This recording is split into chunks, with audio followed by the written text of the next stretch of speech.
शिवाय गुरवे नमः। शिवाय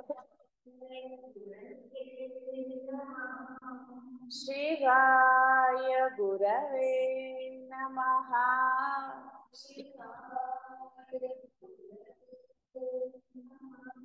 शिवाय गुरवे नमः।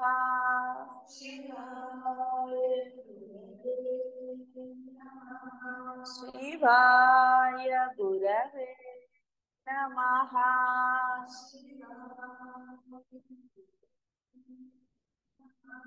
शिवाय गुरवे नमः।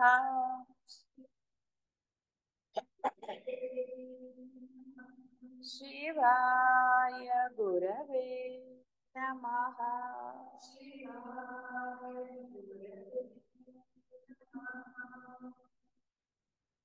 గురువు ఆత్మను గురించి చెప్పినప్పుడు దానిని సొంత బుద్ధితో గ్రహించాలి, మననము చేసుకొని ధ్యానించాలి. అట్టి బుద్ధితో నిశ్చితముగా గ్రహింపబడుచున్న ఆత్మ చిత్తమే అంటే మీ మనస్సు అవుతుంది. అంటే అర్థము మీలో అన్యము పోయి కేవలము ఆ అహం బ్రహ్మం అన్న స్థితి కలుగుతుంది. అయితే ఆత్మను గురించి సొంత బుద్ధితో నిశ్చయింపజూచినచో, అంటే బోధలు వినకుండా నాకు తెలిసిపోయింది, కొంచెం వినంగానే మీ అందరూ అనుకున్నారు కదా, తెలిసిపోయింది ఆత్మ, అబ్బో ఎంత సులభం అయిపోయింది. కొంతమంది సులభం అన్నారు, కొంతమంది కష్టం అన్నారు. అబ్బో ఇంతే కదా ఆత్మ అంటే, అంతటా ఉన్నది అదే, దాన్ని అలా అయిపోతే సరిపోతుంది. ఇలా సొంత బుద్ధితో కొన్ని నిర్ణయాలు తీసుకున్నారు. అది కేవలము శూన్యముగానో శ్రీకృష్ణుని విశ్వరూపముగానో లేక అంతరిక్షం నుండి దిగివచ్చు దివ్య చైతన్యముగాను తోచవచ్చును.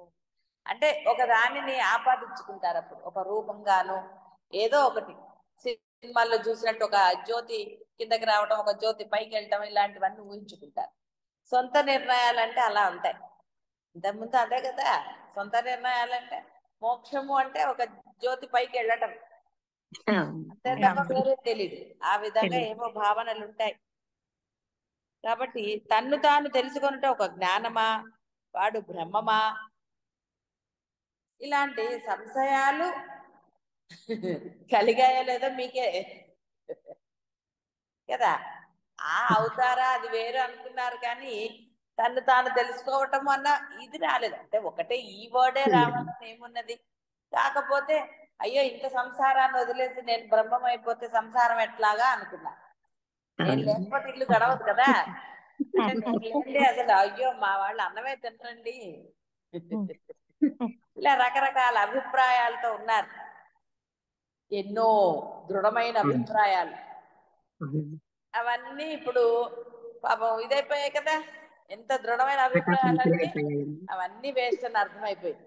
అవునమ్మా. కాబట్టి ఇప్పుడు ఉన్న ఆ దృఢమైన, ఇంతకుముందు దేని యందు పెట్టుకున్నారో బోల్డిటీ యందు పెట్టుకున్నారు. అంటే చాలా విషయాలందు దృఢ అభిప్రాయాలు ఉన్నాయి, ఇప్పుడు అన్ని పోయాయి. కాబట్టి మొత్తం అన్ని ఆ యొక్క అన్ని విషయాల పట్ల ఉన్న దృఢాభిప్రాయాన్ని ఆత్మ యందు పెడితే, సాధన యందు పెడితే సెకనులో వస్తుంది మీకు. ఆ దృఢాభిప్రాయమే లోపం, సాధన లోపం. సాధన చేయటం లేదు కాబట్టి అభిప్రాయం దృఢపట్టలేదు. అయితే దృఢాభిప్రాయానికి సాధన అవసరమా అంటే అవసరం లేదు. నార్మల్గా అయితే ఎస్ నేను బ్రహ్మమే కాబట్టి నేను ఇలాగే ఉంటాను, అంటే నా మనసులో అలాగే ఉంటాను, మాట అదే ఉంటుంది, చేత అదే ఉంటుంది అని నువ్వు నిర్ణయించుకుంటే నిన్ను కాదనే వాడేవాడు.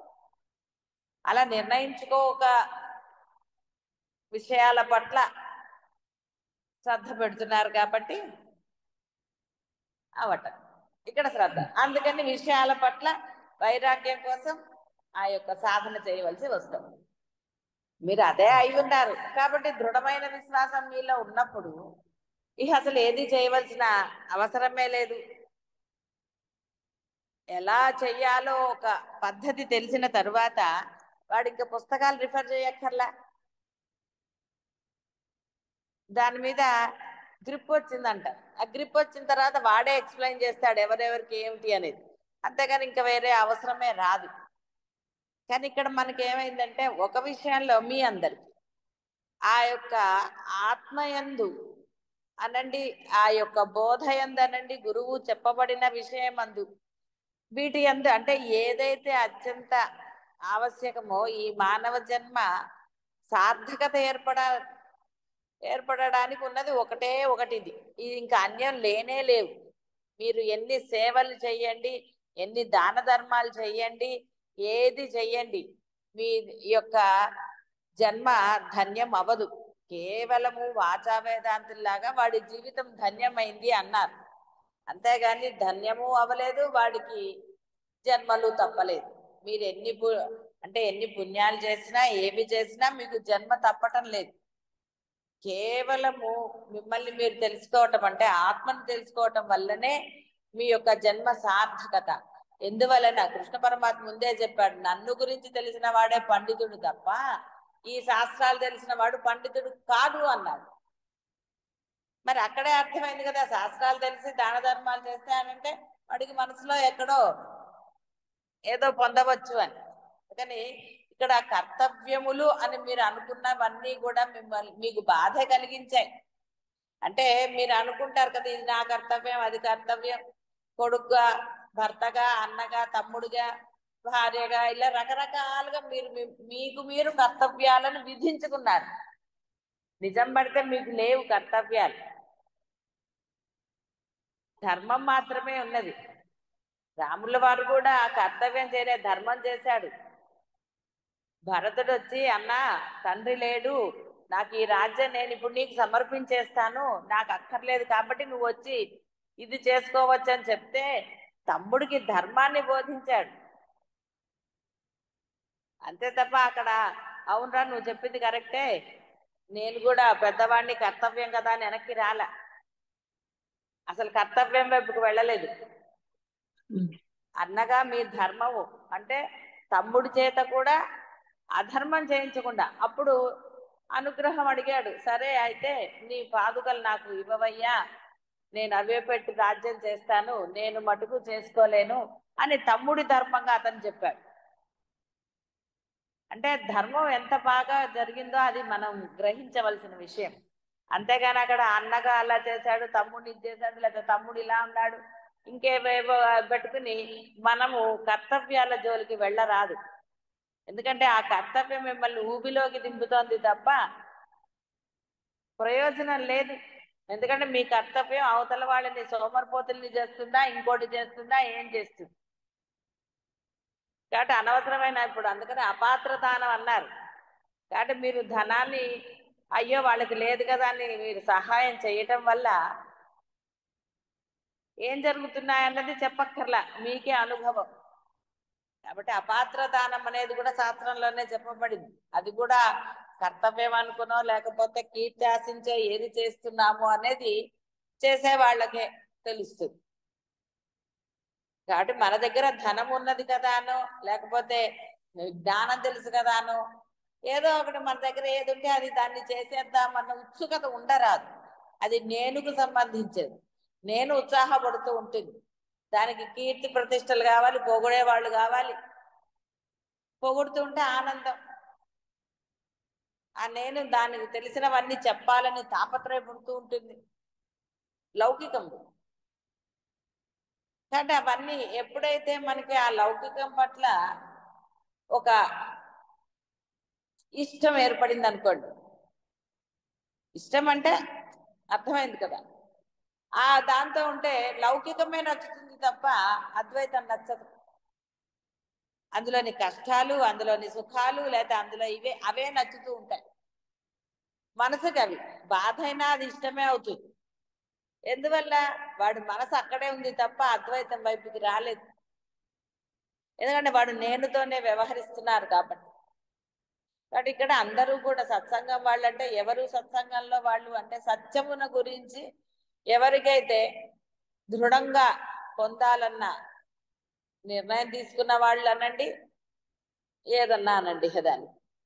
కాబట్టి సత్యము పట్ల మాత్రమే దృఢమైన అభిప్రాయం కలవారు ఆ సత్సంగంలో ఉన్న వాళ్ళందరూ. కాబట్టి అందరికీ అంత దృఢమైన అభిప్రాయం ఉన్నదో లేదో ఎవరికి వారు ప్రశ్న వేసుకోండి. నిజంగా ఆ యొక్క సత్యం వైపుకే మన యొక్క ఆచరణ ఉన్నదా? లేచింది మొదలు పడుకునే వరకు ఏ రోజు ఆ రోజే వర్తమానమే, మనకేం భవిష్యత్తు లేదు. కాబట్టి వర్తమానంలో నేను చేసే ప్రతిదీ కూడా దానికి సంబంధించినదై ఉన్నదా? మనసా వాచా కర్మణ ఈ యొక్క భావం మీలో గనక ఉంటే మీరు చెయ్యమన్నా కూడా కర్తవ్యాలు చేయలేరు, ధర్మం మాత్రమే చేస్తారు. అయితే ఇక్కడ చాలా పెద్ద కన్ఫ్యూజన్ లాగా ఉండవచ్చు గాక, ధర్మం ఏమిటి కర్తవ్యం ఏమిటి. అందుకనే అన్ని ఉంటాయి కాబట్టి గురువులను అడగాలంటే మళ్ళీ ఈగో అడ్డం వస్తుంది మనకి. ఎందుకంటే సొంత నిర్ణయాలు, ఇక్కడ సొంత బుద్ధి వచ్చింది కాబట్టి చెప్తున్నాను. సొంత బుద్ధితో మనం నిర్ణయాలు తీసేసుకుంటూ ఉంటాం. ఏం కాదు, ఇది నేను చేయవలసిందే, నేను కాకపోతే ఎవరు చేస్తారు అని. కాబట్టి ఈ యొక్క ఆ కన్ఫ్యూజన్ లోంచి బయటికి రావడానికే మీకు నామం ఇవ్వబడింది. అరే నువ్వు సర్వకాలాల్లో నామం చేసుకోరా, నామానికి రూపం లేదు, రూపం లేని నామాన్ని మనం చెయ్యాలి. చేస్తే ఆ నామము నీకు ఏది చెయ్యాలో ఏది చెయ్యకూడదో అది నిర్ణయించి నీ చేత చేయిస్తుంది. నువ్వు సరెండర్ అయిపోవాలి. ఇక్కడ సరెండర్నెస్ అంటే నామానికి సరెండరా, గురువుకి సరెండర్ అంటే నువ్వు గురువుకి సరెండర్ అయినప్పుడు గురువు చెప్పిన ఆ యొక్క నామానికి ఆటోమేటిక్గా సరెండర్ అవుతావు, చేస్తూనే ఉంటావు. ఆ నామం తప్పకుండా నిన్ను ధర్మ మార్గంలోనే నడిపిస్తుంది, అందులో సందేహం ఏమీ లేదు. గురువు ఆచరణలో చేసి గురువు పొందినదే మీకు చెప్తాడు తప్ప గురువు ఏమో నువ్వు అటు పోతే ఎడిపోతావు నాకు తెలియదు అనడు. ఏదో నేను చెప్పాను నువ్వు పోలే పర్వాలేదు అనడు. గురువు ఏది చెప్పినా ఆ యొక్క గమ్యం ఏమిటో గురువుకి తెలుసు కాబట్టి దాన్నే మీకు ఉపదేశిస్తాడు తప్ప ఏమైతే అవవుతాడు వాడు ఎడిపోతే నాకేంటి అని ఏ గురువు అంటే సద్గురువులు ఎప్పుడు కూడా దాన్ని భావించరు. వాళ్ళకి ఆలోచన, వాళ్ళు చూస్తారు ముందర నీ యొక్క భవిష్యత్తు వాళ్ళకి తెలుస్తుంది, నీకు తెలియకపోవచ్చు. కాబట్టి దానికి అనుగుణంగానే వాళ్ళు మీకు సలహాలు ఇస్తారు. సరే పాటించటంలో సొంత నిర్ణయాలు తీసుకుంటారు, అదే ఇక్కడ చెప్పబడి ఆ సొంత బుద్ధిని ఉపయోగిస్తారు. అప్పుడు మళ్ళీ గురువు దగ్గరికే వస్తారు. పోనీ అప్పుడైనా వింటారా అంటే ఎప్పటికి వింటారు? బాధలన్నీ పడి ఇంకేదో అయ్యి అప్పటికి వింటారు. ఆ బాధలన్నీ రిమూవ్ చేయడానికే గురువు నువ్వు బాధ పడక్కర్లేదురా అని ముందే సలహా చెప్తాడు. కానీ అప్పుడు సలహా వినుంటే అని అంతా అయ్యాక నిండా మునిగాక అయ్యో అనుకుంటే ఏం లాభం, మునిగిపోయిన తర్వాత. అందువలన సొంత బుద్ధితో నిర్ణయాలు అనేవి, ఎందుకంటే మనకి తెలియదు, మనకు అనన్య మీకే. ఎందుకంటే సత్యము మీకు తెలియదు, సత్యం తెలిసిన వాడికే భవిష్యత్తు తెలుస్తుంది, సత్యంలో ఉన్నవాడికే. అంటే గురువు ఎప్పుడూ కూడా శిష్యుడి యొక్క క్షేమాన్ని, అంటే వాడు ఈ ఆత్మ ప్రయోజనాన్ని పొందేటట్టుగానే చూస్తాడు తప్ప ఈ బాహ్య లంపటాల్లో మునిగిపోమ్మని చెప్పడు. అందుకే పదే పదే హెచ్చరికలు చేస్తాడు. కానీ ఏంటంటే మనము సొంత బుద్ధితో నిర్ణయాలు తీసుకుని కొన్ని చెప్తాము, గురువులకు కొన్ని చెప్పాము. ఎందుకు లేకపోతే కేవలం అద్వైతమే వినండి, లౌకికమైనవి వినకూడదు అని ఎందుకు చెప్తారు? మీరు ఏది వింటే ఏమిటి గురువుకి? కానీ దాని వలన మీరు మీ యొక్క అద్వైతంలోంచి ద్వైతంలో పడిపోతున్నారు. ఈ కర్తవ్యాలు అంటారు, వాడిని ఉద్ధరించాలి వీడిని ఉద్ధరించాలి, దేంతో? మనకున్న డబ్బుతోటో మనకున్న పరపతితోటో ఇంకోటో ఇంకోటో మనం దానికి ఉపయోగించడానికి. అవసరమైతే గురువే చెప్తాడు కదా అది ఉపయోగించుకోండి అని. కానీ సొంత బుద్ధి నిర్ణయాలు తీసుకోవటం వల్ల అనుకుంటాం మనం ప్రశాంతంగానే ఉన్నాము అని. నిజంగా ఆలోచించండి, ఎవరికి వాళ్ళు నిజంగా ప్రశాంతంగా ఉన్నారా? ప్రశాంతత అంటే ఏమిటి, ఆనందం అంటే ఏంటి, ఆ డిఫరెన్స్ కూడా తెలియాలి సొంత బుద్ధితో. కాబట్టి ఆ డిఫరెన్స్ తెలిసింది అనుకోండి, ఇక ఎవడు వెనక్కి వెళ్ళడు. వెనక్కి అంటే మళ్ళీ పూజలకో మళ్ళీ దేవుళ్ళ దగ్గరకో మళ్ళీ కర్తవ్యాల దగ్గరకో మళ్ళీ నేనేదో చెయ్యాలి, వీడిని ఉద్ధరించాలి వాడిని ఉద్ధరించాలి ఇలాంటి ఆలోచనల వైపుకి వెళ్ళడు. నా ధర్మం అంతే, నేను నామస్మరణ చేస్తాను, నా చేత ఏది చేయించబడితే అది చేస్తాను, అది దానమా ధర్మమా ఇంకోట ఇంకోట అనవసరం, నా చేత చేయించబడినప్పుడు నేను చేస్తాను. నాది అంటూ ఏది లేనప్పుడు నేను ఎలా నిర్ణయిస్తాను? నేను చేస్తాను, నా డబ్బు ఇస్తాను, లేకపోతే నా యొక్క ఇది ఇస్తానని ఎలా అంటాము? కాబట్టి ఇక్కడ సొంత బుద్ధితో, కాబట్టి ఆత్మను గురించి సొంత బుద్ధితో నిశ్చయింప చూస్తే రకరకాలుగా ఉంటుంది సొంత నిర్ణయాలు. మీరు పిల్లల్ని తిట్టరు, పిల్లలనో పక్క వాళ్ళనో ఎవరినో ఒకళ్ళని మీ బంధాలను తిట్టరా? అనవసరంగా సొంత తెలివితేటలు ఉపయోగించకు అనరు? 3 సార్లు అనే ఉంటారు ఈ పాటికి. చెప్పింది చెయ్యి. కాబట్టి తన్ను గురించి తాను తెలుసుకొనుటే ఏ ముక్తి. అహం బ్రహ్మాస్మి అను మహావాక్యం అందులకు ప్రమాణం. నేను అనుభావం ఎల్లప్పుడూ అనుభవంలోనే ఉన్నను. వ్యక్తి యొక్క దృష్టిని దాని వైపుకు, అంటే ఏది అసలైన నేను తిప్పాలి, అప్పుడే జ్ఞానము భాసిస్తుంది. అందువలన ఉపనిషత్తుల యొక్క మహర్షుల యొక్క ఉపదేశము అత్యంత ఆవశ్యకము. అంటే ఉపదేశాలు చేస్తేనే కదా కొంతన్నా మార్పు వచ్చింది, ఆనందం లభించింది. అదే ఉపదేశం లేకపోతే సరే తా మునిగింది గంగ అనుకోరు. ఎక్కడో అక్కడ మునిగేసి నేను గంగా అని భావన చేస్తే వస్తుందా? గంగలో మునిగితే క్షేత్రానికి వెళ్ళి క్షేత్ర దర్శనాల్లో స్నానాలు చేసేస్తే పవిత్రులం అవుతారు అని శాస్త్రంలో చెప్పబడింది. అందుకే కదండి వెళ్తారు క్షేత్రాలకు, లేదా ఒట్టికి వెళ్తారు డబ్బులు ఖర్చు పెట్టి. ఏం చెప్పాడు? అయ్యో వెళ్తే నీకు బోల్డ్ పుణ్యం వస్తుందిరా అని చెప్పాడు.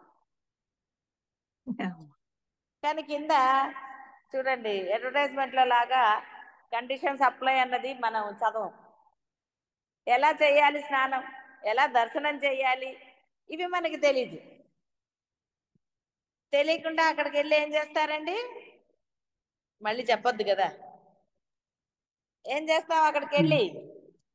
తెలుసు, ఇంకా మళ్ళీ విడిగా చెప్పక్కర్లా.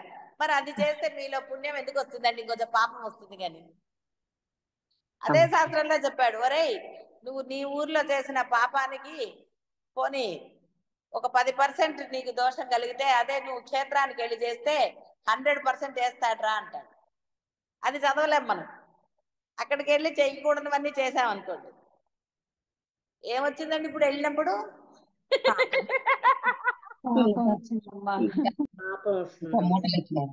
ఆఖరికి మన చూపు సరిగ్గా లేకపోయినా ఆ చూపుకి కూడా దోషం ఉంటుందండి, బాగా గుర్తుపెట్టుకోండి. అక్కడికి వెళ్ళి ఆ చూపుతోటే కదా ఆశపడ్డా, ఈర్ష్యపడ్డా, ఇంకోటన్నా ఫస్ట్ కళ్ళే కదండి. కాబట్టి కళ్ళతో నీ భావం వెంటనే మనసులో ఒక భావం స్ఫురిస్తుంది. ఆ భావం మంచిదా చెడ్డదా అనేది ఎవడు భావించాడో వాడికే తెలుసు. అది చెడ్డ భావం అయితే దానికి కూడా ఫలితం ఉండి తీరుతుంది. అందుకని ఉపనిషత్తులు ఇవన్నీ చెప్పాయా? ఉపనిషత్తులు చెప్పలేదు, మీకు తెలియకపోవచ్చు. మనం ఉపనిషత్తుల సారం కూడా చదివాం. ఎక్కడ ఉపనిషత్తుల్లో వెళ్ళి గంగలో మునగండి, కృష్ణలో మునగండి అని చెప్పలే. అవి ఇవి చెయ్యండి అని చెప్పలేదు. నోములు వ్రతాలు చేయండి, యజ్ఞాలు చేయండి అని చెప్పలేదు ఉపనిషత్తులు. ఎందుకంటే వాటన్నిటిలో దోషాలు ఉంటాయి. దోషరహితంగా ఎవడూ చేయలేడు. ఎందుకంటే అది 10 మందితో కలిసింది, ఓ 100 మందితో. ఎవడి బుద్ధి సరిగ్గా లేకపోయినా అక్కడ దోషం కనపడుతుంది కదా. కాబట్టి అవన్నీ కూడా దోషముతో కూడుకున్నవే. నువ్వు దానం చేసినా, ఒకళ్ళని ఉద్ధరించాలన్నా ధనంలో దోషం లేదా? ఉంటుందమ్మా. అనగలవా ఈ ధనము ఇది అది అని? నువ్వు అనలేవు, చెప్పలేము. అందుకే ఉపనిషత్తులు వాటిని ఎక్కడా చెప్పలేదు.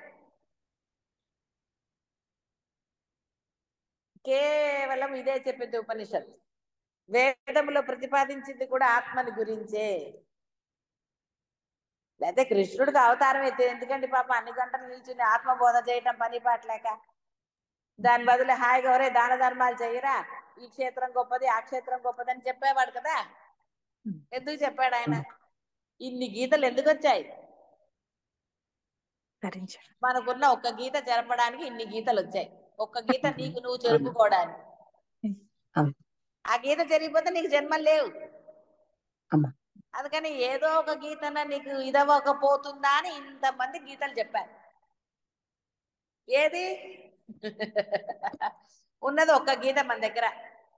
నుదుటి మీదనండి ఎక్కడన్నా అనండి, ఒక్క గీత జరపడం తేలిక కదండి. కానీ సొంత బుద్ధి వచ్చింది కాబట్టి గీతలు పెంచుకుంటున్నారు. అంటే జన్మలు పెంచుకుంటున్నారు కదా. అవునమ్మా. కాబట్టి తను తాను తెలుసుకున్నచో ఏమవుతుంది? మహారాజ భోగములు కలుగుతాయా లేక స్వర్గ సుఖాలా? నిజమైన దానిలో ఉండిపోతామమ్మా. ఆనందం లభిస్తుంది. ఆనందం ఐశ్వర్యం ఎక్కడుందండి? వేసి కూర్చున్నారు, కాసేపటికి చలేసింది, ఆనందం ఉందా? కరెంటు పోయింది, అన్నీ ఉన్నాయి ఇంట్లో, కరెంటు పోయింది, ఏం లాభం? ఏమీ ఉండదు. బ్రహ్మాండమైన హోటల్కి వెళ్తే అక్కడ చాలా బాగుంటుందని చెప్పి వెళ్ళారు, ఒక్క డిష్ బాలేదు, ఏమైంది ఆనందం? కాబట్టి బాహ్యంలో ఎక్కడా కూడా మీరు ఆ ఆనందాలు పొందలేదు. పొందితే అందరూ అదే చెప్తారు కదండి, బాహ్యంలోనే ఉండమని. ఆత్మ గురించి ఎందుకు చెప్తారు? ఆత్మానందంలో ఉన్నాడు, వాడికి ఏది పెట్టినా ఆనందంగానే తింటాడు కదా. అన్ని ఆనందమే, అన్ని ఇష్టమే అంటారు. అది వచ్చిన బాధలు. ఇప్పుడు ఇష్టం అని చెప్పారంటే ఇంక అంతే, తోటకూరే.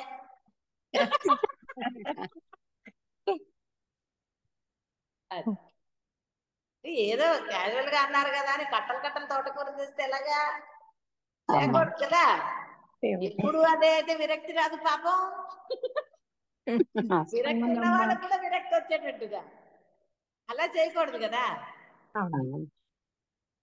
ఏదో క్యాజువల్ గా ఏదో చెప్తారు, ఏదో అలాగా అనేస్తారు, అంతేగాని దాని మీద శ్రద్ధాన్ని ఇష్టమని ఉందనా. కానీ ఏం చేస్తామంటే మనం, అరే ఇష్టం అన్నారు కదా అని ఇక ప్రతిసారి అదేనా?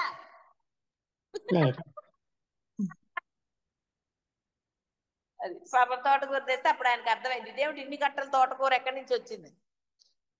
ప్రతి వాళ్ళు తోటకూర తెచ్చారు ఆయనకి. అది చూడండి, ఎంత తోటకూర తింటాడు ఒక్క ఆయన. కాబట్టి ఆనందానికి మించినది లేదు. ఆ పరమానందంలో ఉన్నవాడికి నువ్వు తోటకూర పెడితే ఏమిటి, కాకరకాయ పెడితే ఏంటి, ఇంకోటి పెడితే ఏంటి. ఇక్కడ కూడా గురువులు శిష్యుడికి ఇబ్బంది కలగకూడదు. వీళ్ళు ఇప్పుడు దొరకకపోయినా ఎక్కడి నుంచో పట్టుకొస్తారు, అనవసరంగా ఆ వాళ్ళ ధనాన్ని వృధా చేస్తారు. ఎంత ఖర్చు పెట్టినా ఏముందండి, అందరు తోటకూర కొంటుంటే తోటకూర వాడు రేటు పెంచడు. అందుకని ఆయన ఏం చేశారో తెలుసు కదా. వలన ఇక్కడ సొంత బుద్ధితో మన నిర్ణయాలు తీసుకోరాదు. నిశ్చలంగా ఉండండి, నామస్మరణ చెయ్యండి, ఆలోచన రహితంగా. బుద్ధి ఎప్పుడైతే ఆన్లైన్ అంటాం కదా, ఆన్లైన్లో ఉన్నాడు అంటే ఏంటి, వర్క్ చేస్తున్నాడని. బుద్ధిని ఆన్లైన్లో ఎప్పుడు ఆఫ్లైన్లో ఉంచాలి బుద్ధిని. అప్పుడే అసలైన ధర్మం అనండి, లేదా ఆత్మ పనిచేస్తుంది. మీ మనస్సు ఆన్లైన్లో ఉంటే ఆత్మ ఆఫ్లైన్ అవుతుంది. ఏదో ఒకటే కదండి, రెండు చూడలేం కదా. అవునమ్మా. కాబట్టి ఆనందం కావాలి అంటే బుద్ధి ఆఫ్ లో ఉండాలి. మనస్సునందు ఇతరములైన తలంపులు ఏమీ లేకుండానట్లు చేసి సాధారణమైన ఆలోచన కందని ఆత్మను గురువు గావించు శాస్త్రోపదేశం అనుసరించి ఎల్లప్పుడూ చింతించాలంటే ఆచరణ పెట్టాలని. చింతించాలంటే గురువు గారు ఏం చెప్పారు, బాగానే చెప్పారు, వాళ్ళెవరో ఇంకోటి చెప్పారు కదా, దానికి దీనికి ఏమిటని ఆలోచనలు వస్తాయి. 10 మంది విన్నారనుకోండి, 10 మంది విన్నారనుకోండి, మీ బుద్ధి దేని యందు అనురక్తితో ఉందో అదే మీకు నచ్చుతుంది. కానీ అప్పుడు ఈ సద్గురువులు బోధించే సత్తు ఏం నచ్చుతుందండి? సత్తు నచ్చదు కదండి. సత్తు ఏమిటి? సత్తు అంటే తెలుసు కదా. అప్పుడు బంగారాన్ని వెండి నచ్చుతాయి, కానీ సత్తు ఎందుకు నచ్చుతుందండి? నచ్చదప్పుడు. ఎందుకంటే నీ మనస్సు అనేది, నీ బుద్ధి దేనిలో ఆనందం పొందుతోందో దాని వైపుకే మనసు వెళుతుంది. అంతేగాని సత్తు దగ్గరికి ఎందుకు వస్తుందండి? చివర్లో కదా సత్తు మనకి. చూడండి, బంగారం ఫస్ట్, బంగారము, వెండి, రాగి, ఇత్తడి, ఆఖరికి సత్తు పాపం. కానీ ఇలా తిప్పితే సత్తు ఫస్ట్ రాలేదు, చూసారా, ఉన్నది సత్తే.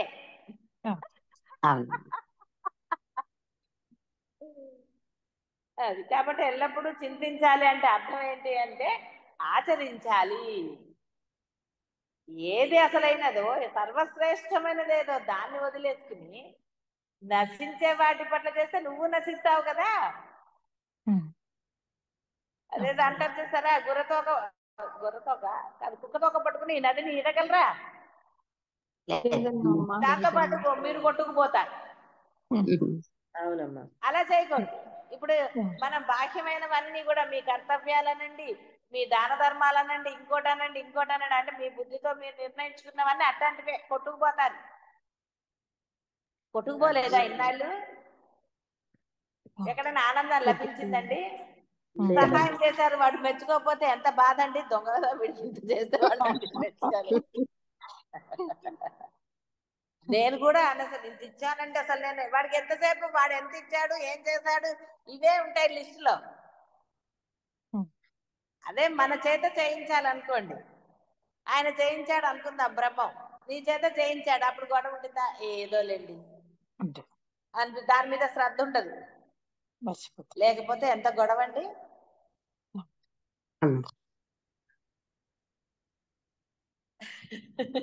నిస్తత్వము నిష్కలమును అయిన ఆత్మ సాక్షాత్కరించినప్పుడు నిర్వికల్పము అచింత్యము హేతు దృష్టాంత వర్జితము అయిన ఏ సుఖాన్ని పొందుచున్నాడో అది పరమ సుఖమని ఆత్యంతికమని అనోపమని చెప్పబడుతున్నది. హేతు దృష్టాంత వర్జితం. హేతు అంటే కారణము లేని దృష్ట. ఏమున్నాయండి కారణాలు? ఏమి లేవు, ఉదాహరణలు ఏం లేవు నువ్వు పొందే ఆనందాన్ని. ఇందుకోసమని ఏదన్నా చెప్పారా? హేతువు లేదు, దృష్టాంతము లేదు, అంటే ఉదాహరణ లేదు, కారణము లేదు. అది లేని ఆనందం నువ్వు పొందుతుంటే ఆ ఆనందానికి చెప్పగలరు, అబ్బా ఆ ఆనందం వేరండి అంటారు. మనవడు మనవరాలు పుట్టారనుకోండి, ఎంతసేపు ఉందండి ఆనందం? బా ఆనందం చెప్పలేనందండి అని అనగలరా? అనలేమమ్మా. బాహ్యంలో ఏ ఆనందాన్నైనా మీరు అనగలరా? నా గురించి నాకు భయపడి మీరు చెప్పక్కర్లా, మీ ఆనందాలు ఏదో మీరు ఒకటి చెప్పండి, నేను కూడా వింటాను. లేదమ్మా. ఆనందం క్షణికమేనమ్మా.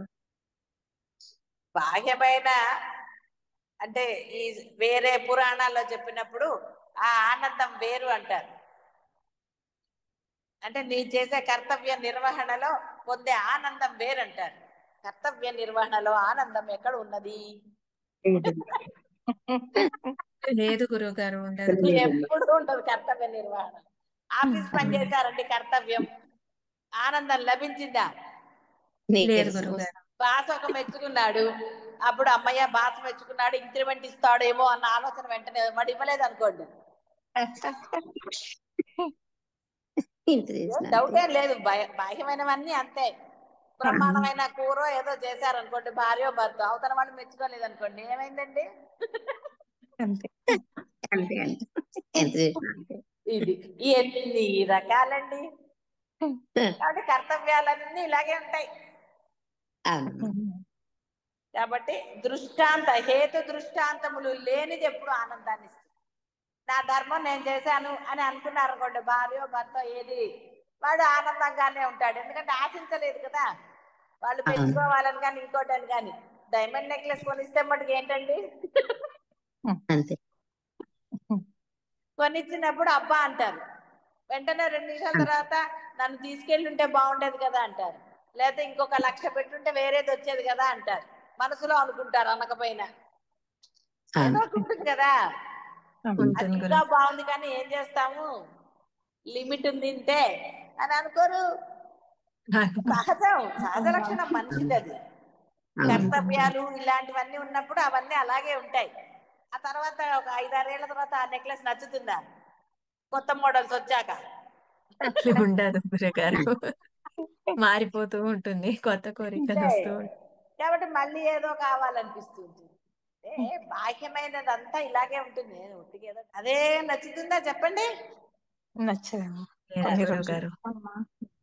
కాబట్టి కారణములు ఉదాహరణలు లేని ఆనందం ఏదైతే ఉందో అది మీరు పొందితేనే మీకు పరమానందం. ఎప్పుడైనా ఆనందమే. మనం చాలాసార్లు చెప్పుకున్నాం. ఇప్పుడు బృందావన సంగతి కానీ, ఇంకోటి కానీ, జాగేశ్వర్ కానీ, అవి శ్రీశైలంలో జరిగినవి కానీ, ఆ ఆనందాలు అబ్బో అసలు అని అంటున్నారా అంటలేదా? అవును.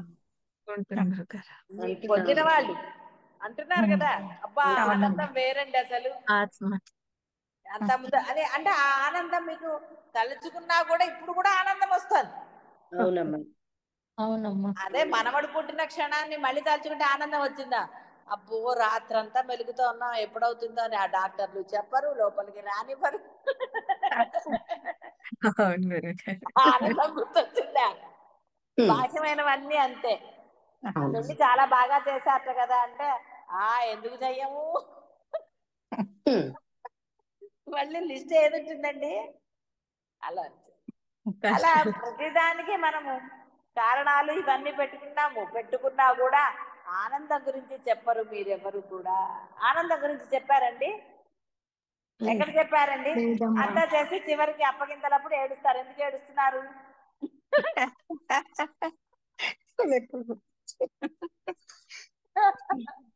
ఇది రకరకాలు కదా. స్థూల దేహముతో సూక్ష్మదేహముతో తాదాత్మ్యమును పొంది నేను అనుకుంటున్నారు కావున వానికి సంబంధించిన సుఖదుఖముల చేత భయక్రోధముల చేత నేను అను స్ఫురణము ఎప్పుడునూ ఆవరించబడి ఉంటుంది. అందువలన నేను అను స్ఫురణ యొక్క అసలు స్వరూపమైన ఆనందము చిల్లుల గుండలో ఉన్న దీపం యొక్క కాంతి వలె కొంచెము కొంచెముగానే లభిస్తోంది. అంతే కదా, చిల్లుల దాంట్లో నుంచి పెడితే వెళ్తురు బ్రహ్మాండంగా కనపడదు కదా, అలా అప్పుడప్పుడు వచ్చిపోతారు. మనవడు పుట్టాడు, బాగుంది ఆనందం. ఇక వాడు ఏడుపు మొదలెట్టాడు. మనవరాలైనా సరే ఎవరో ఒకళ్ళు ఇప్పుడు అల్లరి చేస్తారు. ఏమైందండి? అంతే. దానిని ఆవరించి ఉన్న తత్వములను తొలగించినచో దాని స్వరూపమైన ఆనందము పూర్ణముగా గోచరిస్తుంది. కాబట్టి ఆనందం తల్లిగా మీరు మీ ధర్మం అనుకున్నప్పుడు పిల్లల అల్లరి మిమ్మల్ని బాధించదు. అందుకని అమ్మమ్మలు నానమ్మలు కొంతమంది అంటే కోపడతారు, కొంతమంది కంట్రోల్లో పెడతారు, కానీ అందరూ పెట్టరు. అందుకని అమ్మమ్మల దగ్గర పోయి చెడిపోయారంటారు. చెడిపోలే, వాడు ఆనందంగా ఉన్నాడు అక్కడ. ఎందుకంటే వాడి లక్షణం అది, వాడి ఆ వయసుకి వాడి అల్లరే ఇది. కాబట్టి అమ్మమ్మలు సహనంగా వాళ్ళని భరిస్తారు. కాబట్టి నానమ్మలు కూడా. కాబట్టి వాళ్ళ ఎందుకు ప్రేమ ఎందుకు ఉంటుంది పిల్లలకి అంటే అందుకే ఉంటుంది. తల్లిదండ్రి ఏదో వాళ్ళని కంట్రోల్లో పెట్టేయాలి. అసలు వాళ్ళు కంట్రోల్లో ఉన్నారా? వీళ్ళని కంట్రోల్లో పెట్టడానికి వాళ్ళు అనేసుకుంటారు అని అరుస్తారు. అందుకనే పిల్లలు పెద్దవాళ్ళ దగ్గరికి ఎందుకు వస్తారండి? అందుకని పెద్దవాళ్ళు కోపడకూడదు. వాళ్ళు తల్లి వాళ్ళు ఎలా కోపడుతున్నారు, మళ్ళీ అనవసరంగా వేరే వాళ్ళు కూడా కోపడితే పాపం పిల్లలు ఎక్కడ పోతారు? అందుకనే వీళ్ళకి ఆనందం ఉంటుంది, వాళ్ళకి కోపం ఉంటుంది. ఏం చేస్తారు? ఎందుకంటే నేను తల్లిని అంటుంది, నేను తండ్రిని అని మాకు తెలుసు వాళ్ళ బాగోగులు అంటారు. కానీ ఈ తల్లిదండ్రేగా వాళ్ళని పెంచింది. అది గుర్తుండదు. అది గుర్తుంటుందా? అది గుర్తుండదు.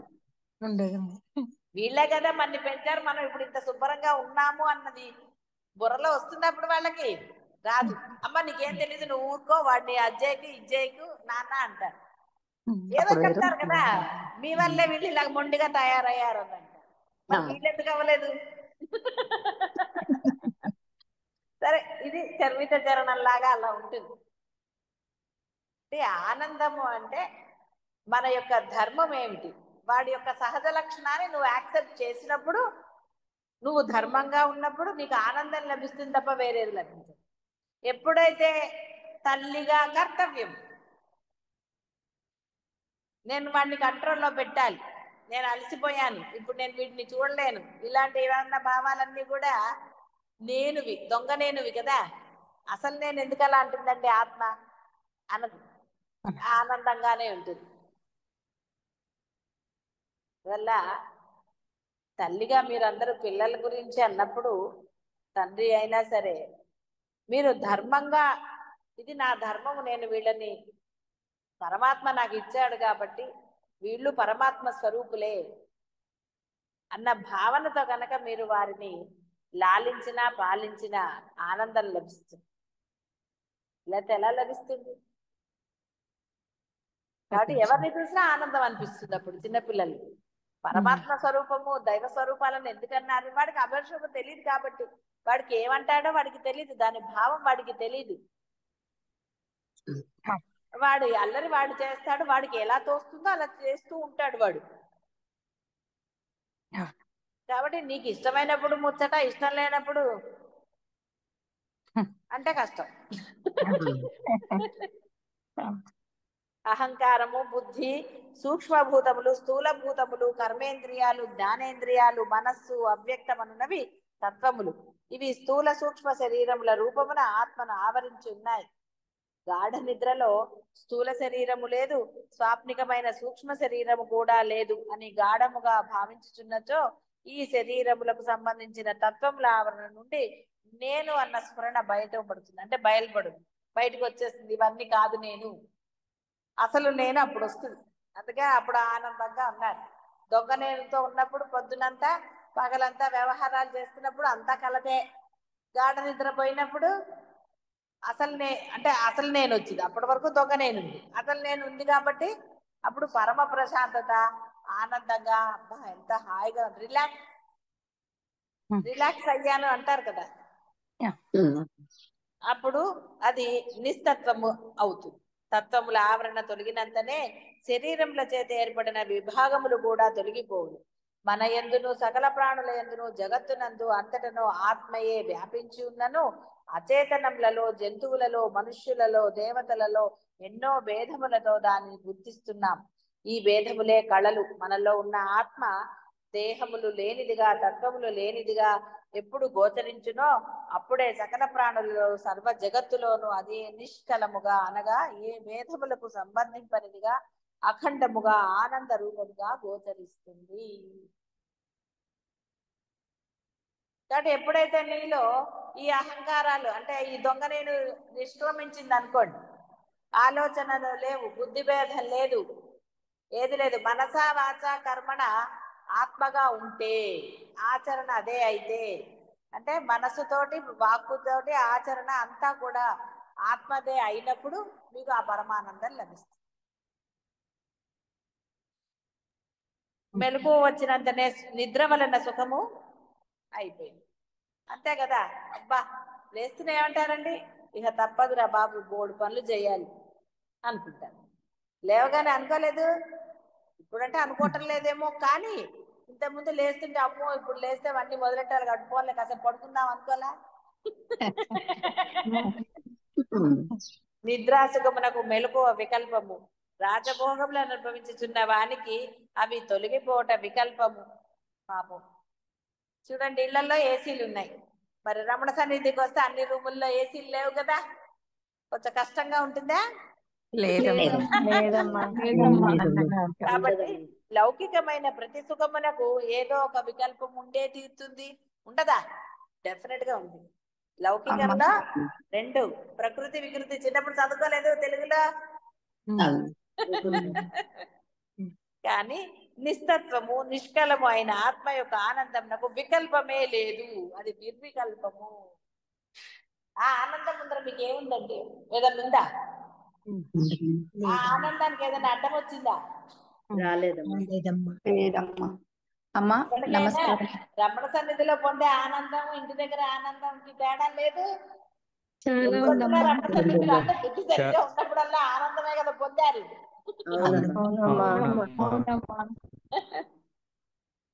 లేకపోతే మళ్ళీ మళ్ళీ వస్తారా? ఆనందం ఉంది కాబట్టి వస్తారు. ఇక్కడ కూడా వికల్పాలు ఉంటే వస్తారు ఏంటండి? పనులు చేయమంటే మానేస్తారేమో కానీ. కాబట్టి లౌకికమైన ప్రతి సుఖమునకు ఏదో వికల్పం ఉంటుంది, కానీ నిస్తత్వము, నిష్కలము అయిన ఆత్మ యొక్క ఆనందానికి వికల్పము లేదు, అది నిర్వికల్పము. మనకు తెలిసిన ఇంద్రియ సుఖముల దృష్టితో ఆత్మ యొక్క ఆనందము ఊహించినచో అది ఏ ఊహకను అందదు, అందువలన అది అచింత్యము. ఇంద్రియ సుఖముల దృష్టితో ఆత్మ యొక్క ఆనందము ఊహించినచో అది ఆ ఊహకు అందదు. కాబట్టి ఇంద్రియాలతో పొందుతాను, అని కళ్ళు మూసుకొని ధ్యానం చేస్తే పొందారు ఆనందాలు. ఏమొచ్చాయండి కళ్ళలో? అందులేనమ్మా. ఇంద్రియాలకు అందనిది. ఇంద్రియాలు నోరు మూసుకున్నప్పుడే అసలు ఆనందం దొరుకుతుంది. ఇంద్రియాలను యాక్టివేట్ చేస్తే అందుతుందా? కూర్చుంటారు, గంట కూర్చున్నా కాళ్ళ నొప్పులు వస్తాయి, తిమ్మిర్లు వస్తాయి తప్ప మీకు ఆత్మానందం లభిస్తుందా? లభించదు. లోకమున ధనము, కీర్తి, భోగములు మొదలగు వానిలో ఏదో ఒకటి హేతువుగా సుఖము కలుగుతూ ఉంటుంది. హేతువు పోయినచో సుఖము కూడా పోవును. కరెంటు పోయినచో అన్ని పోతాయి. ఏదైనా అంతే కదా. బిర్యానీ చేసుకున్నారు, తింటే అయిపోయింది కదండి. బాగుందని బాగా తిన్నారు, అప్పుడేమైంది? నోరు బాగుంది బాగుందని వేసేసింది పొట్టలో. నోరేమంది బాగుంది బాగుంది ఇంకా తిందామంది. పొట్ట ఏమంటుందంటే అప్పుడు చాలు అంటుందమ్మా. తెలుసు కదా. ఇంకా వికల్పం వెంటనే కలుగుతుంది. అవునమ్మా. ఆత్మసుఖమునకు ఏ హేతువు లేదు, అది సహజము. అందువలన హేతువర్జితము, అది శాశ్వతము. ఎప్పుడు ఉంటుంది ఆనందం. ఇప్పుడు కొన్ని విషయాలు వదిలేశానండి, ఆ విషయాల్లో ఆనందంగా ఉంది అంటలేదు మీరే. శాశ్వతమైన ఆనందం పొందారు కదా. ఏ విషయాల్లో అయితే మీరు నేనుతో ప్రవర్తించట్లేదో ఆ విషయాల్లో ఆనందాన్ని పొందుతూనే ఉన్నారు. ఏ విషయాలైతే నేను అని పట్టుకున్నారో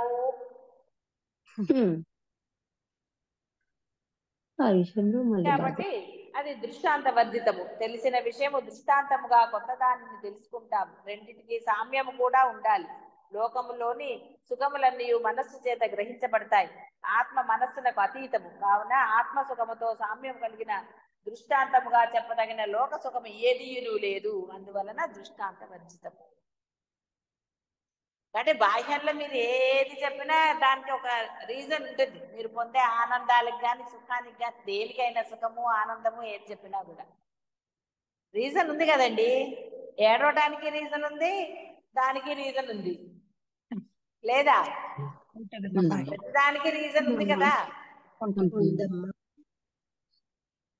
కాబట్టి ఆత్మ ఆత్యంతికము, అంతమనగా నిశ్చయము, అంతమనకు అతీతమైనది ఆత్యంతము. ఇది ఇంత పెద్దదిగా ఇలా ఉండును అని దేని యొక్క రూపాన్ని మనం నిశ్చయించలేమో అదే అత్యంతం, అది ఏ ఆత్యంతికము. మన నిశ్చయములకు అందనిది ఆత్మసుఖము. బుద్ధికి అతీతము కావున అందుకనే బుద్ధి ప్రచోదయాత్ లేకపోతేనే ఆత్మ ప్రచోదయాత్, ఆత్మ ప్రచోదనం జరుగుతుంది. బుద్ధి పనిచేసిన నాళ్ళు జరగదు. బుద్ధి ఏమంటుందే ఇప్పుడేం చేస్తావులే, సాధన తర్వాత చేయొచ్చు, ముందు ఈ సినిమా చూడంటుంది, లేకపోతే రీల్స్ చూడు అంటుంది, లేకపోతే కాదు ఫోన్ చేయి, అక్కడ ఏమైపోతుందో నీకు తెలియటం లేదు కదా, ఒకసారి ఫోన్ చేయి తర్వాత సాధన చేయొచ్చు అంటుంది. బుద్ధి మిమ్మల్ని ఇలా తీస్తుంది. బుద్ధి మాట విన్నారా? మళ్ళీ బాహ్యంలోకి వచ్చేస్తుంది. పోతుందమ్మా. కాబట్టి ఆత్మ గ్రహించుటకు సాధ్యము కానిది అనౌపమము. ఆత్మ సుఖమునకు దృష్టాంతము లేనట్లే లోక సుఖములలో ఉపమానం కూడా లేదు. కావున అది అనౌపమము. దేనికన్నా మించినది లేదో అది పరమము. ఆత్మసుఖమునకు సామ్యము కలది ఈ లోకమున అసలు ఏ లోకమున ఏదీ లేదు. అసంభవము. ఎవరన్నా ఉన్నది అంటే అది అసంభవము. వారి మాటలు నమ్మితే అదేదో తోక పట్టుకుని అంటే కాబట్టి ఉన్నది అదొక్కటే. దానికి అత్యంత సులభమైన మార్గాలు కూడా మీ అందరికీ ఉపదేశించబడ్డాయి. కాబట్టి ఇక్కడ మరి బుద్ధితోటే ప్రయాణం చేస్తారా లేక ఆత్మబుద్ధి నిశ్చయ బుద్ధితో దృఢ విశ్వాసంతో దృఢ సంకల్పంతో ప్రయాణం చేస్తారా అనేది మీ ఎవరికి వాళ్ళకే ఉంటుంది. శుభం భూయాత్. శివాయ గురవే నమః.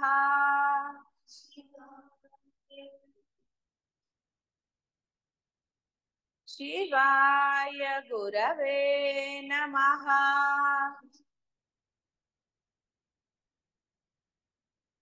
శివాయ గురవే నమః.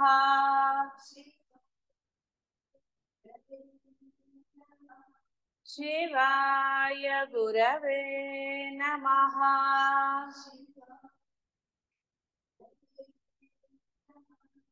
శివాయ గురవే నమః.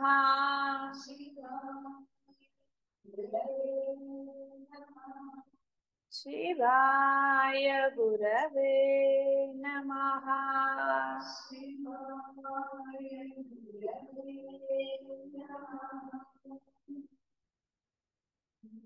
కీర్తి, పదవులు, భోగములు మొదలగు విషయములందు ఆసక్తిని వదిలిపెట్టి మనస్సులో ఆలోచన అనునదియే కలగకుండునట్లు చెయ్యాలి. నిరంతరమైన అభ్యాసముతో మనస్సులో ఏ తలంపు కలగకుండునట్లు చేయుచున్నచో క్రమముగా మందు చుక్కలతో కంటిలోని పొర కరిగిపోవునట్లు అది కరిగిపోతుంది. పొర ద్రవమైన తరువాత కంటిలోనే ఉన్నను చూపును ఎట్లు అడ్డగింపజాలదో అలాగే తలంపులు పుట్టని మనస్సు కూడా ఆత్మ యొక్క ప్రకాశానికి అడ్డముగా నిలవలేదు. అది ఏ ఉన్మని భావము. ఆ స్థితి ఎందే పరమ సుఖము కలుగుతుంది. కాబట్టి మనస్సుని ఆలోచన రహితముగా, వృత్తి రహితము అంటే ఆలోచన రహితము చేసుకున్నట్టు యోగాన్ని ఎవరైనాను ఎక్కడైనాను ఎప్పుడైనాను అవలంబించవచ్చు. కాబట్టి దానికి ప్లేసు ఇవన్నీ ఏమి పెద్ద ఇదిగేం కాదు. అరుణాచలమే రావాలి, ఇక్కడే ఉండాలి, అక్కడే. మీరు ఇంట్లో చేసుకోగలిగినప్పుడు ఇంట్లోనే చేసుకోవచ్చు, ఎక్కడైనా పొందవచ్చు. ఆత్మకి ఇదే సరైన ప్లేసు అని లేదు. తపస్సు కంటే ఏకాంత ప్రదేశం కావాలి. కానీ ఈ తపస్సుకి ఏకాంత ప్రదేశం అక్కర్లే, నీ మనస్సు ముఖ్యం. నువ్వు ఎక్కడ ఉన్నా ఎలాంటి పరిస్థితులు అందుకనే సర్వకాల సర్వ అవస్థల యందు అని చెప్పబడింది. నీవు గనక మనస్సుని ఆత్మ యందు గనక నిలుపుకునేటట్టు చేస్తే, అంటే ఆలోచన రహితంగా చేసినప్పుడు ఎటువంటివి విన్నా, ఎందుకంటే మీ కంప్లైంట్స్ అన్ని ఎప్పుడన్నా ఏదన్నా విన్నప్పుడు అండి జారిపోతోంది అంటారు. ఎవడు జారేది? అక్కడ ఎవరు ఉంటేగా జారాలి. మీరు ఆ విషయాన్ని పట్టుకున్నారు కాబట్టి విషయం వైపు వెళ్ళింది అది. కాబట్టి విషయం వైపు వెళ్ళింది, మనస్సు అనడానికి లేదు. నీవు వెళ్ళావు, ఆ నేను అనేది విషయం వైపు వెళ్ళింది కాబట్టి సాధన వెనక్కి వెళ్ళిపోయింది. కాబట్టి ఇక్కడ ఇంకో మనస్సు అనేది ఇంకొకటి లేనే లేదు అసలు. మనం ఏంటంటే మనకు అనుకూలంగా ఒకటి పెట్టుకున్నాం. సరే, అందుకని వేదంలో కూడా ఏమన్నాడంటే, ఒరే అదేరా, సరే అది ఉందని అంటున్నావు కదా నువ్వు అని. వేదంకి తెలియదంటే ఏం లేదు. ఫ్యూచరు అన్ని తెలుసు కదా, పాస్ట్ ఫ్యూచర్ అన్ని తెలుసు కాబట్టి అన్నిటికి కలిపి చెప్పాడు కృష్ణ పరమాత్మ చెప్పినట్టు. కాబట్టి ఎప్పుడైతే నువ్వు ఎలాంటి పరిస్థితులైనా, ఎంత భయంకర పరిస్థితులు ఉంటాయండి, ఉంటాయా? అంత భయంకరమైనది, అంత భయంకరమైనవి ఏం లేదు. ఉండవమ్మా. మీరు అనుకుంటారు కాబట్టి అది మీకు భయంకరంగా అనిపిస్తుంది. ఈగ వాడిని భయపెట్టినట్టుగా సినిమాలు. అంతే తప్ప ఏ విషయం మిమ్మల్ని ఏం భయపెట్టలేదు. మీరు భయపడినట్టుగా యాక్షన్ చేస్తారు, టెన్షన్ పడతారు, పక్క వాళ్ళని టెన్షన్ పెడతారు. అంటే అదొక ఆనందం. అనుభవించడం ఒక ఆనందం కదా. అందుకని టెన్షన్ పడి హడావిడి పడిపోయి ఎందుకు అక్కర్లా. ఏదన్నా జరిగింది, వచ్చింది పోక ఏమవుతుందండి, వర్షం వచ్చింది, ఆ వర్షం అది ఇదని తిట్టుకుంటాం ఎందుకు? వచ్చిన వర్షం పోతుంది కదా. ఎప్పుడు పోవాలో ఏ నిర్ణయం ప్రకారం జరిగిందో ఆ నిర్ణయం ప్రకారం అది పోతుంది. నీకు అసలు పని పాట ఏమీ లేదు, ఎందుకు దీనిగా కూర్చుని వర్షాన్ని తిట్టుకోవటం అండి? హాయిగా ఎంజాయ్ చేయి, అంతే తప్ప లేని దాన్ని టెన్షన్ పట్టండి. అయ్యో వర్షం పడుతుంది, అయ్యో వర్షం పడుతుంది అంటే ఏంటి జరుగుతుంది? ఏమవ్వదు. బయటికి వెళ్ళాలి, వాళ్ళు ఎప్పుడు వస్తారో ఏమిటో, వాళ్ళు ఎలా వస్తారో ఏంటో, ఎందుకు దిగులు? ఎట్లాగట్లా వస్తాడు, రాలేదు తర్వాత వస్తాడు. ఏం జరుగుతుందో మనకి తెలియనప్పుడు అనవసరంగా తీరిగ్గా కూర్చుని కంగారు పట్టడంలో అర్థం ఉందా? ఏమీ లేదు. ఎందుకంటే సాధన లేదు, మనసు దేని యందు లగ్నం కాల. మనసు ఒక దాని యందు లగ్నం అయితే దాన్ని పట్టించుకుంటారండి? మీరు హాయిగా నిద్రపోతున్నారు, బయట వర్షం పడ్డా పిడుగులు పడ్డా మీకేం తెలుసు? లేచి చూసా అయ్యో ఇంత వర్షం పడింది, అయ్యో బట్టలు తడిచిపోయాయే అనుకుంటా తీసి లోపల పెడతారు. అంతేగాని అప్పుడు కూర్చొని చింతిస్తారా? లేదమ్మా. అంటే పని పడలేక చింతించాలని అనుకున్నవాడు అప్పుడు చింతిస్తాడు. అందరికి ఫోన్లు చేసి చెప్తాడు, నేను నిద్రపోయా బట్టలు తడిచాను, నేను నిద్రపోయా బట్టలు తడిచాను అని చెప్పుకుంటాడు. పెద్ద విశేషం, తడిస్తే తడుస్తాయి, మళ్ళీ ఆరవేంటి? అంటే పని పాట ఏం లేదనుకోండి, ఫోన్ ఫ్రీ, చెప్పుకోవాలంటే ఫోన్ చేసి చెప్పుకోవచ్చు. అండ్ ఇక్కడ ఏది జరగాలో అది జరుగుతూనే ఉంటుంది. నువ్వు నిద్రపోయినా పడుతుంది, నిద్రపోకపోయినా వర్షం పడుతుంది, తడవాల్సిన గుడ్డలుంటే తడుస్తాయి. ఏదైనా అంతే కదండి. అసలు తెలిసింది కదా ఏది జరగాలి అది జరుగుతుంది. నువ్వు నిమ్మళంగా నోరు మూసుకుని ఉంటే నీకే గోల లేదు. ప్రశాంతంగా అలా ఉంటుంది. కాకుండా హడావుడి పడితే కాలు జారి కింద పడతారు. అమ్మా. అంతే కదా, హడావుడి పడితే కింద పట్టమంటే అర్థం ఏంటి? టెన్షన్లు పట్టం. అంతే. ఉండని తెలిసినప్పుడు కొంచెం నెమ్మదిగా నడవాలి కదా. అంతేగాని ఆయన 16 అంటే అవునమ్మా. ఎట్లా? 60లోకి వచ్చాక 16 అనడానికి లేదు. అవునమ్మా. కాబట్టి స్వీట్ 16లు అయిపోయాయి. ఇంక ఇప్పుడు మళ్ళీ 60లోకి వచ్చి అట్లాగండి అంటే ఎలా కుదురుతుంది? 60 వాళ్ళు 60 లాగా ఉంటేనే అందము చందము, అవునా కదా? అవునమ్మా. అంతేగాని అవునమ్మా. ఆవిడెవరో బామ్మగారు 90 ఏళ్ళకి యోగా చేసిందని మనం యోగా చేస్తే అంతే ఆ కాలు ఇంకా ఇక రాదు కిందకి.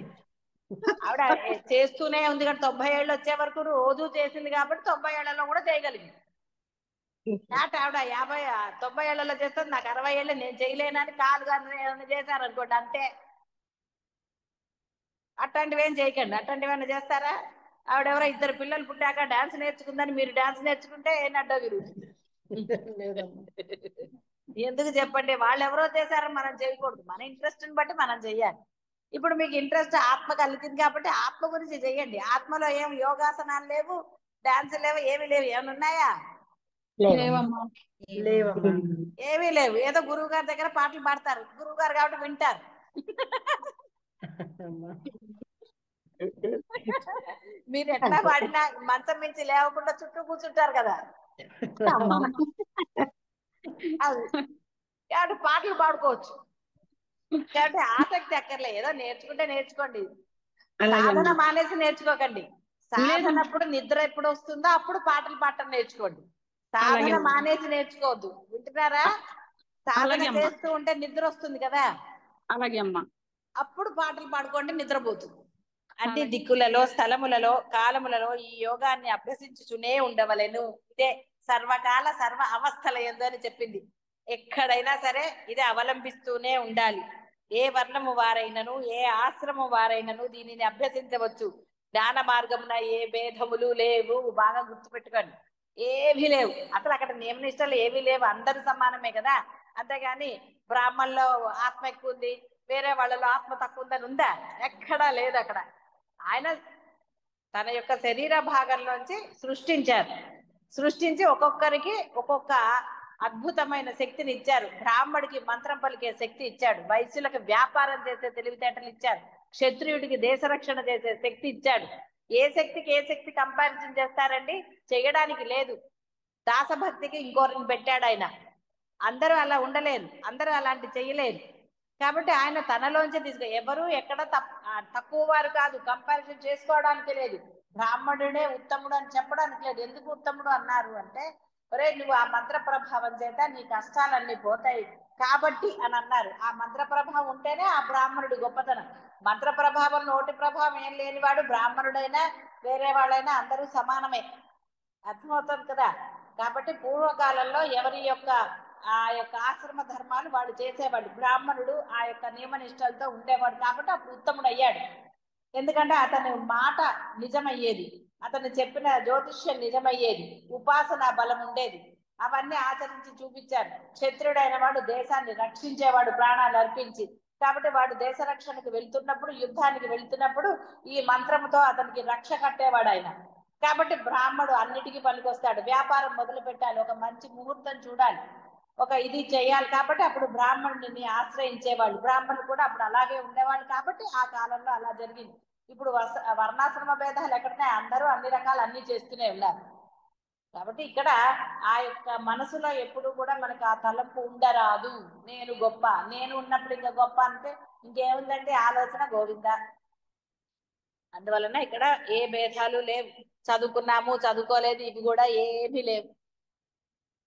నువ్వు చదువుకున్న పండితుడు అనేవాడు ఏంటన్నాడు ఆయన? నన్ను గురించి తెలిసిన వాడే పండితుడురా, వేరే వాళ్ళు పండితుడు కానే కాదు. వాడికి 4 డిగ్రీలు కాదు కదా, 10 డిగ్రీలు ఎన్నున్నా, ఎంత సంపద ఉన్నా, ఎన్నున్నా వాడంతా వేస్టే అని చెప్పాడు కృష్ణ పరమాత్మ స్వయంగా. ఆయన గురించి తెలుసుకున్నదే. ఆయన గురించి తెలుసుకోవడానికి చదువు అక్కర్లా. నీ యొక్క ఏ బుద్ధి అయితే అనవసరమైన మార్గంలో కాకుండా వక్ర మార్గం అంటే బాహ్యమైన వాటిలో పోకుండా ఇటువైపే ఉంటే ఆ బుద్ధి నిన్ను ఆత్మ వైపు తీసుకువెళ్తుంది, ఆత్మలో లయమైపోతుంది ఆ బుద్ధి అనేది. దానికి చదువులు ఎందుకు? ఇంగ్లీష్ రావాలా దానికి, ఏమన్నా హిందీ రావాలా, ఏం అక్కర్లా. అసలు మాట రాకపోయినా పర్వాలేదు, నువ్వు వినగలిగి దానిని ఆచరణలో పెట్టగలిగితే చాలు, ఇంకేమీ లేదు ఇక్కడ. నీవు గురువు ఉపదేశాన్ని శ్రవణ మనన నిధిధ్యాసనలు అంటే చక్కగా విని దానిని మననం చేస్తూ ఆచరణలో పెట్టడమే అసలైన అర్హత.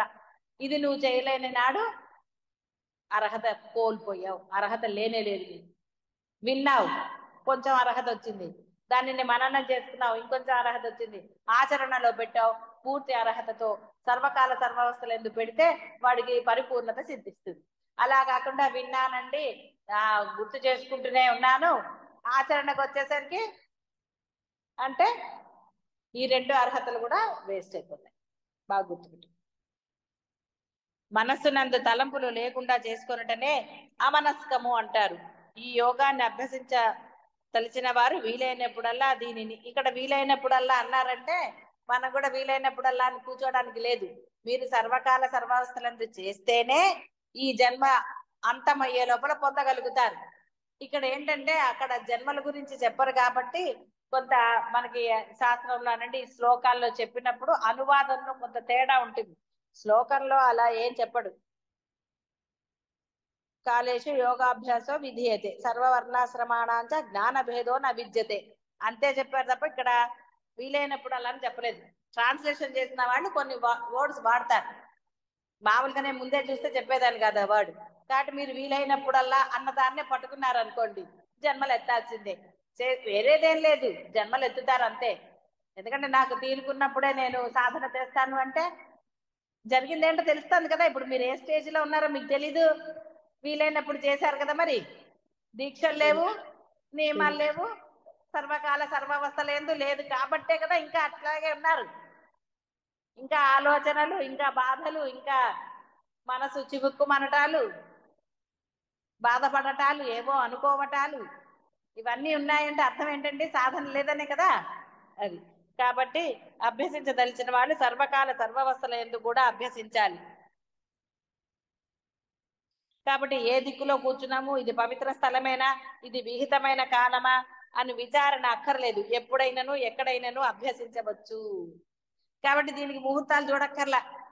అర్ధరాత్రి లేచి కూర్చుని నిద్ర రానప్పుడు అనవసరంగా సెల్ ఫోన్ చూసుకోవటమో లేదా ఇంకోటి ఏదో చేసే బదులు, పాటలు పాడి పక్క వాళ్ళని డిస్టర్బ్ చేసే బదులు సాధన చేసుకోండి, నిద్ర వస్తుంది. అందువలన హాయిగా సాధన చేసుకోండి. సాధన యందు ఎప్పుడన్నా కాస్త వికల్పంలాగా అనిపించినప్పుడు వేరే పనులు చేసుకోండి, అంతే తప్ప సాధన మానరాదు.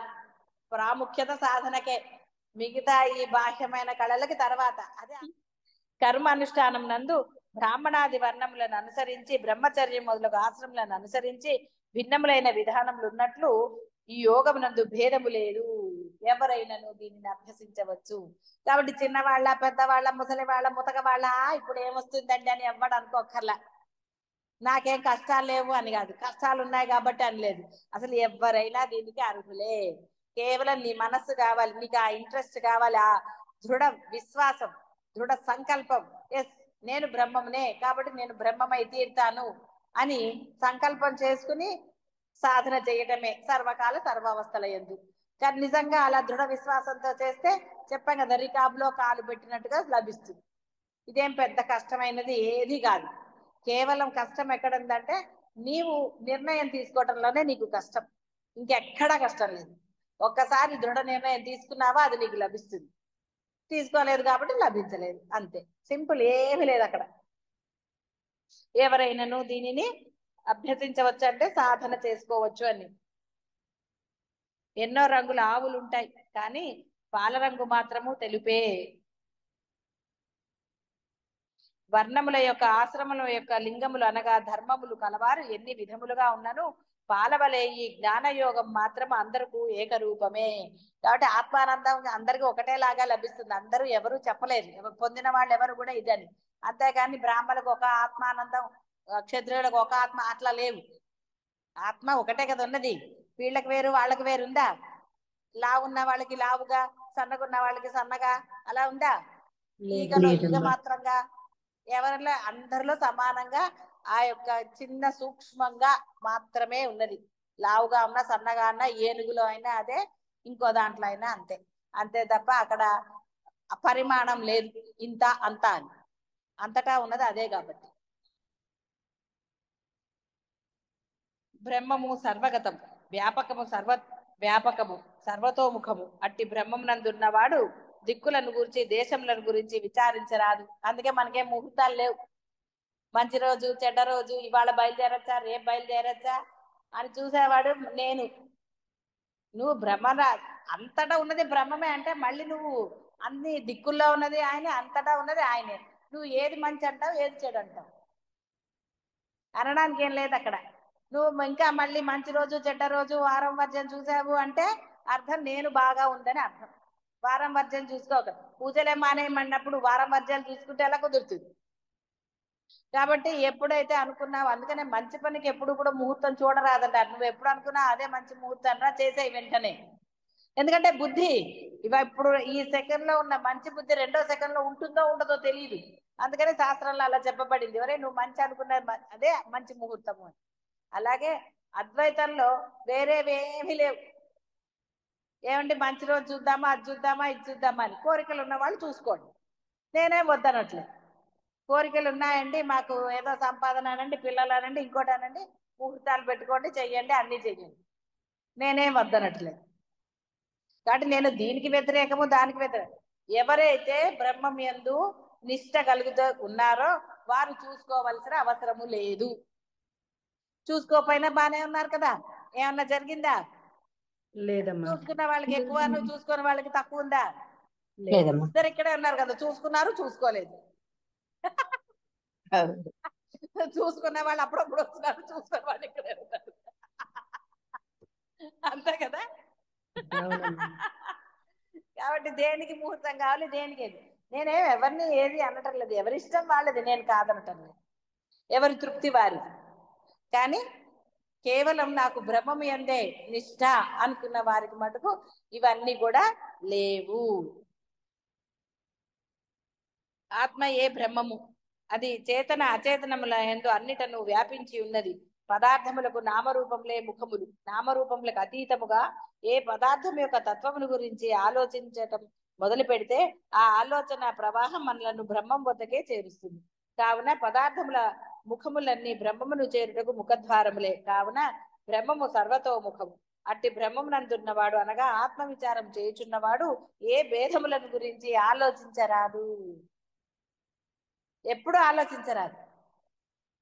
ఇది మంచి, ఇది చెడు, ఇది ఇప్పుడు, అది అప్పుడు, ఇది వర్జము, ఇది కాదు, ఇవి అన్ని గంట ఆలోచిస్తే వాడికి ఇంకా బ్రహ్మం దొరుకుతుందా? దొరకదు. అన్నిట్లో ఉన్నాడు రా బ్రహ్మం అంటే మళ్ళీ నేను అది ఆలోచిస్తే ఒక పూల ప్రాణం పోతుంది అనుకోండి, ఏమండి ఇప్పుడు వర్జం, ఆసుపత్రికి వెళ్ళకూడదు అంటారా? వర్జం చూసుకుని ఇది చేస్తారా? ఆయనకంటే ఎవరికి, భీష్ముడి కంటే అలా కోరుకున్నాడు, ఎప్పుడు కావాలో అప్పుడు చనిపోవాలన్నాడు కాబట్టి ఆయన ఏదో ముహూర్తం చూసుకున్నాడు. అది ఒట్టి కథ, ముహూర్తం ఆయన ఏం చూసుకోలేదు. ఆయన వల్ల ఉపదేశం పొందవలసిన వాళ్ళు ఉన్నారు కాబట్టి ఆయన తన ప్రాణాన్ని నిలుపుకున్నాడు. ఇంకోటి ఏం చెప్పాడు ఆయన, ఈ రక్తము అధర్మపరుల రక్తం, ఇది నా శరీరంలో ఉన్న రక్తం అంతా అంటే వాళ్ళ దగ్గర ఉండి, మరి దుర్యోధన వాళ్ళ దగ్గర అధర్మము తిండి తిన్నాడు కదా, ఆ తిండి వల్లే కదా రక్తం ఏర్పడింది. నా వల్ల అధర్మాలు జరిగాయి, ఈ రక్తంతో ఈ దేహాన్ని విడిస్తే మళ్ళీ నాకు ఇది లేదు, అందువలన ఈ రక్తం అంతా పోవాలి అనుకున్నాడు ఆయన. ఇది ఇంకో సూక్ష్మం, అది అందరికీ తెలియదు. ఆయనకి ఆ ఇది ఉంది కాబట్టి మంచి ముహూర్తం చూసుకుని పోయాడు అన్నారు కాదు.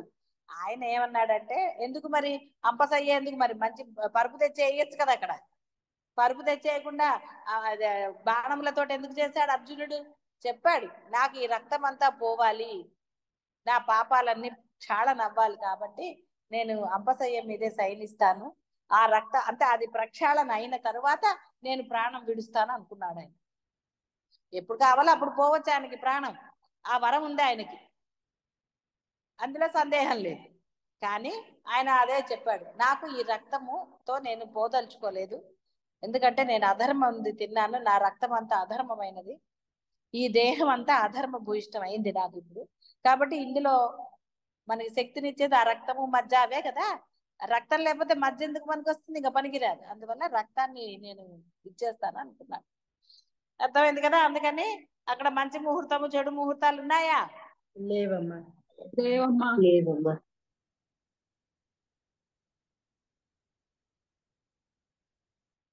ఆ ఆలోచన ప్రవాహం మనల్ని బ్రహ్మం వద్దకే చేరుస్తుంది. కాబట్టి ఆత్మ విచారం చేసేవాడు భేదముల గురించి ఆలోచించారు. భేదములు అంటే కేవలం ఇవే కాదు, సమయ భేదాలు కూడా చూడక్కర్లేదని చెప్పటం. ముహూర్తాలు ఇవన్నీ నన్ను అడిగితే చూడొద్దంటారు. నా అభిప్రాయం అడిగితే, మీ అభిప్రాయం చూడాలనుకున్నప్పుడు చూసుకోండి, పెట్టుకోండి, హ్యాపీగా ఉండండి. అంతేగాని మనసులో మళ్ళీ భేదభావం రాకూడదు. ఎట్టి పరిస్థితుల్లో కూడా భేదభావం లేని వాళ్ళే గురువుని సలహాలు అడగాలి. భేదం ఉన్నవాడి సలహాలు అడిగి రేపొద్దున గురువు గారి వల్ల ఇదంతా జరిగిందా, ఏదన్నా అయింది అనుకోండి, అన్ని గురువు వల్లే అంటారు. అసలు జరగదు, అనుమానం కదా వీడికి. అప్పుడు గోరు తెగిన ఏమంటాడు? అబ్బో గోరు పోయింది, మనం ముహూర్తం చూడలేదు అందుకే నా గోరు పోయింది అంటాడు. ఉదాహరణ చెప్తున్నా. అట్లా అనుమానాలు ఉన్నవాడు చక్కగా ముహూర్తాలు చూసుకోండి, వెళ్ళండి. నమ్మకం లేనప్పుడు మరి భేదాభిప్రాయం వస్తుంది. వివిధ వర్ణములలోని గృహస్థులు బ్రహ్మచారులు జ్ఞానయోగాన్ని అవలంబించినచో తమకు శాస్త్రముచే విధించబడిన ధర్మములలో ఆచారములలో భేదములను పాటింపనక్కర్లేదా?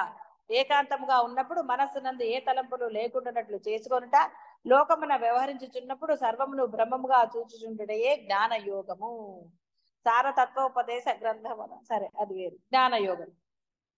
కాబట్టి ఇంకా ఇవన్నీ కూడా ధర్మములలో ఆచారములలో భేదాలను పాటింపక్కర్లేదా అంటే, శుచి శుభ్రత ఉండమని చెప్పాం కదా. ఏది ఎంతవరకు నీ ధర్మమో అది నువ్వు ధర్మాన్ని పాటించాలి.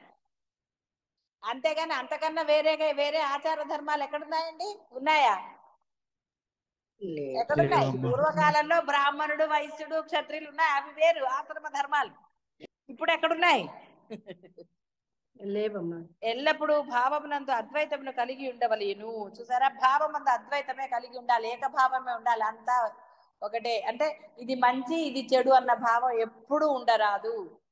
వీడు మంచివాడు చెడ్డవాడు, మంచి చెడులు అన్నిటికీ అప్లై చేయొచ్చు. సమయానికి చేయొచ్చు, మనుషులకి చేయొచ్చు, వస్తువులకి చేయొచ్చు, అన్నిటికీ చేయొచ్చు. ఈ ఇల్లు అచ్చి రాలేదండి, నేను చెప్తాను ఈ ఇల్లు బాగాలేదు, మీరు వేరే ఇంట్లో. ఎందుకు? వాళ్ళు కోరికలతో ఉన్నారు కాబట్టి వాళ్ళకి చెప్తాను. అంతేగాని ఈ ఇల్లు బాగాలేదని నేను వెళ్ళిపోతానా? రమణ మహర్షి గుడిసెలో ఉండమన్నా ఉంటాను నేను. మనకి దాంతో పని లేదు. ఇల్లు కట్టడం ఎలా ఉందో మనకి అనవసరం. ఎలా ఉన్నా ఇక్కడ ఉండమన్నాడు కాబట్టి ఉండటమే. ఎందుకంటే దాంతో సంబంధం ఉందా మనకి? వాస్తే లేదు అంటుంటే మళ్ళీ ఇంకా ఈ గోడ అలా ఉంది, ఆ గోడ అలా ఉంది, ఈ రూమ్ ఇలా ఉంది. చాలా మంది అన్నారు ఏమిటి అలా ఉన్నాయని. నేను అన్నాను వాటితో మాకు సంబంధం లేదండి, ఇక్కడ ఉండమన్నాడు, మేము ఉన్నాం, అంతే. జరిగింది, సో వాట్, అంతే. అడుగుతారు కదా, అడిగే వాళ్ళకి ఏముంది, ప్రశ్నలు బోళ్ళు అడుగుతారు. అడిగారు చాలా మంది. అడిగితే నేను ఒకటే చెప్పా, అవునండి జరిగింది అలాగా, ఏదో జరిగింది, నాకు దాంతో సంబంధం లేదు కదా, ఆ గోడతో నాకేం సంబంధం, ఇక్కడ ఎవరికి సంబంధం లేదు. అసలు సాధనకు వస్తున్నారు తప్ప ఇల్లు ఈ గోడలా ఉంది, ఆ గోడలా ఉందని వస్తారా? అలాంటి వాళ్ళు రావక్కర్లా. కాబట్టి ఆనందంగానే ఉన్నాం కదా. కాబట్టి మనసులో భేదం ఉండకూడదని చెప్పడానికి అద్వైతం కలిగి ఉండాలి. క్రియ యందు అద్వైతాన్ని ఎప్పుడునూ చెయ్యరాదు. మూడు లోకములందును అద్వైత భావం భావించినను గురువునందు అద్వైతమును తలంపరాదు. అందుకే క్రియ యందు అన్నప్పుడు గురువుని చెప్పాడు ఇక్కడ. అంతేగాని గురువు నేను సమానం అంటే అనరాదు. కాబట్టి భావంలో ఉండాలి. భావంలో అంటాను, భావంలో కూడా గురువు నేను సమానం అనడానికి లేదు. నువ్వు గురువుకి ఇవ్వవలసింది ఇవ్వకపోతే అంతే. మరి ఇక దాని గురించి ఏం చెప్తాను చెప్పండి? ఎన్ని చెప్పుకుంటారు గురువులు, పాపం వాళ్ళ గురించి వాళ్ళు. కాబట్టి క్రియ యందు అన్నప్పుడు మూడు లోకములందును అద్వైతం భావించినను గురువు యందు మాత్రం పాటించరాదు. నీ దేహంలాగే గురువు దేహం ఉంది. గురువు తింటారు, అన్ని చేస్తారు, మాట్లాడతారు. కానీ దానికి చాలా తేడా ఉందా లేదా మీకు తెలిసింది కదా అదైతే. కాబట్టి గురువు నేను సమానమని భుజం మీద చేసి హాయ్ అనకూడదు. లేదమ్మా. గురువు ఎప్పుడు వేరే, గురువుకి ఎప్పుడు ఉన్నతమైనదే మనం చూడాలి. అంటే నేను డబ్బు విషయంలో చెప్పట్లేదు, భావంలో చెప్తున్నాను. ఉన్నత భావం ఉండాలి. మీరు ఏది ఇచ్చినా గురువుకి నాకుందని మీకు తెచ్చాను గురువు గారు అనటం దోషం. బాగా అంతే తప్ప మీరు ఏదంటే అది అనేసుకుని నాకు నచ్చింది నా దగ్గర నేను వాడుతున్నాను కాబట్టి మీకు తెచ్చా గురువు గారు, చాలా దోషం. అలా ఎప్పుడు కూడా సమానంగా చూడరాదు. గురువుకి నువ్వు వాడుతున్న వస్తువులని అలాంటి వస్తువు ఇంకోటి కొని ఇవ్వటం జరగకూడదు. ఏది ఉన్నతమైనదో అదే తీసుకురావాలి వాటిల్లో, అంతే తప్ప వేరేగా చెయ్యరాదు. ఏసీలు గీసీలు అంటే అది మనం ఏం చేయలేం. గురువు అంటే తనకి వాడుకునే వస్తువులు ఏవైతే, అంటే కట్టుకునే వస్త్రం అనండి, వాడుకునే గ్లాసులు అనండి, ఏదైనా అనండి, గురువు వాడే వస్తువులు, వాటిని నీవు ఎవరికైనా ఇస్తున్నప్పుడు అదే వస్తువు గురువుకి కూడా అని నీలో భావన ఉంటే అది దోషం. ఇంతకుముందు కూడా చెప్పాను చాలా సార్లు, మీరు అలాంటివి చెయ్యకండి. తర్వాత గురువు గారు మళ్ళీ అవి కట్టుకోకపోయినా లేకపోతే ఇంకోటి ఏదన్నా చేసినా అది మీరే బాధపడతారు. కాబట్టి అలాంటి అసలు ముందు భావమే తప్పు. ఎవరో పెట్టిన బట్టలు గురువుకి పెట్టడం, నేను కట్టుకోను కదా గురువు గారికి పెట్టేద్దానిలే, ఏదో ఒకటి పెట్టాలి కదా అంటే నీ మనసులో ఎప్పుడైతే భేదభావం ఉన్నదో అది నీకు మంచి ఎలా చేస్తుంది, నీలో నీకు అనుగ్రహాన్ని ఇస్తుందా అది?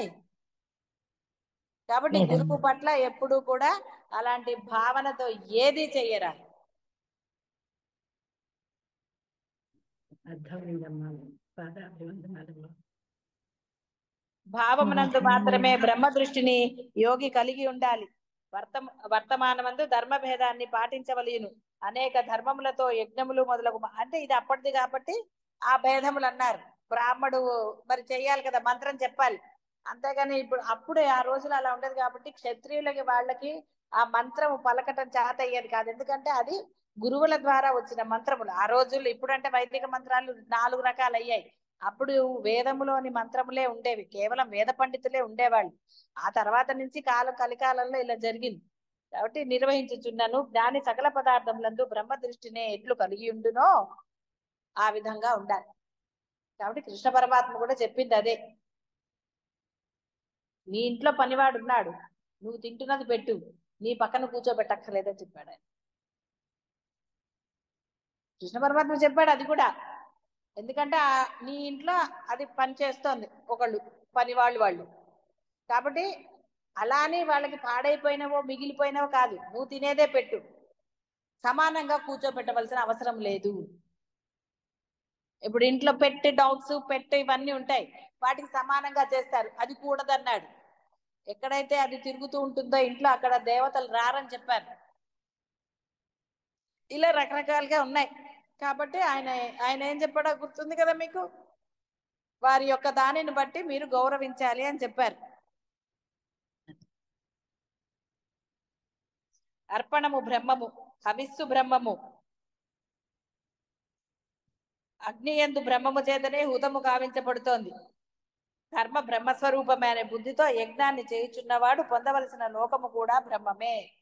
అంటే ఎప్పుడైతే ఇది అంటే కర్తృత్వం లేకుండా ఎవడైతే చేస్తాడో వాడు బ్రహ్మలోకాన్ని పొందుతాడు. అంటే బ్రహ్మ పదవి అంటే ఆ బ్రహ్మం అని కాదు అర్థం, బ్రహ్మ అవుతాడు అని. కర్తృత్వ భావన లేనప్పుడే కదా కృష్ణ పరమాత్మ మొత్తుకున్నది, ఒరే కర్తృత్వం లేకుండా ఆసక్తి లేకుండా ఆశించకుండా చెయ్యిరా, నీ పని నువ్వు చెయ్యి, అప్పుడు నేను నిన్ను ఎక్కడ తీసుకెళ్లాలో నేనే తీసుకెళ్తాను, వహామి అహం అన్నావు.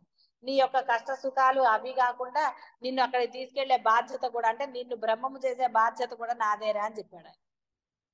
అన్ని నేనే చూస్తాను, నీ కష్ట సుఖాలన్నీ కూడా చూస్తాను, అవన్నింటినీ పరిష్కారం చేస్తాను, అలాగే నేను తీసుకెళ్లి బ్రహ్మం అంటే నువ్వు బ్రహ్మంని చేస్తాను అన్నాడు, కర్తృత్వం లేకుండా. మరి ఆలోచనలన్నీ కర్తృత్వాలే కదా, ఇది పెట్టానా అది పెట్టాలా, ఏదో ఒకటిలే పెట్టేద్దాం అని మనసులో. నీకు గురువనే కాదు, గురువుకి అసలు ఆలోచనే కూడదు. ఎవరికి పెడుతున్నా కూడా నిజంగా అవతల వాళ్ళు దాన్ని కట్టుకుంటారా, నువ్వు పెట్టినప్పుడు వాళ్ళు అది తింటారా అని ఒక చిన్న సరి అయిన ఆలోచన ఉంటే నువ్వు ఇవ్వగలగా వేరే వాళ్ళకి. నీ ఇంట్లో పెళ్లి కావచ్చు, ఇంకోటి కావచ్చు, లేదా ఏదైనా పెడుతున్నావు, నిజంగా అది అవతల వాళ్ళు కట్టుకునే విధంగా ఉంటేనే నువ్వు పెట్టాలి. ఒక వస్తువు అవతల వాళ్ళకి ఇస్తున్నావంటే అది ఉపయోగంగా ఉందా లేదా చూసి ఇవ్వాలి, అది అసలైన దానం అవుతుంది, ఆ కర్తృత్వం లేకుండా అవుతుంది. నువ్వు ఎందుకు ఆలోచిస్తావు, ఏదో ఒకటి ఇంట్లో ఉన్నది ఇచ్చేద్దాంలే, ఏమైంది ఇచ్చేస్తే, ఎప్పుడు అలా ఇవ్వాలి? అది పాడైపోలేదు, మంచిగానే ఉంది, ఆ వస్తువు వాడికి ఉపయోగపడుతుంది అన్నప్పుడు నువ్వు ఇవ్వు, అప్పుడు దోషం లేదు. అది వస్త్రమైనా వస్తువైనా ఏదైనా సరే. అంతే తప్ప మనకి పనికి రాదు కదా అని వేరేవి ఏవైనా సరే పనికిరాని పాడైపోయిన ఒక పదార్థం కానీ తినడానికి పాడైపోయిన ఒక అసలు ఏదైనా పండైనా ఏదైనా ఏదైనా అలా ఇవ్వరాదు. అప్పుడు నీలో భేదభావం ఉంది కదా, భేదభావం లేకుండా ఉండమని చెప్పడానికి చెప్తున్నాను.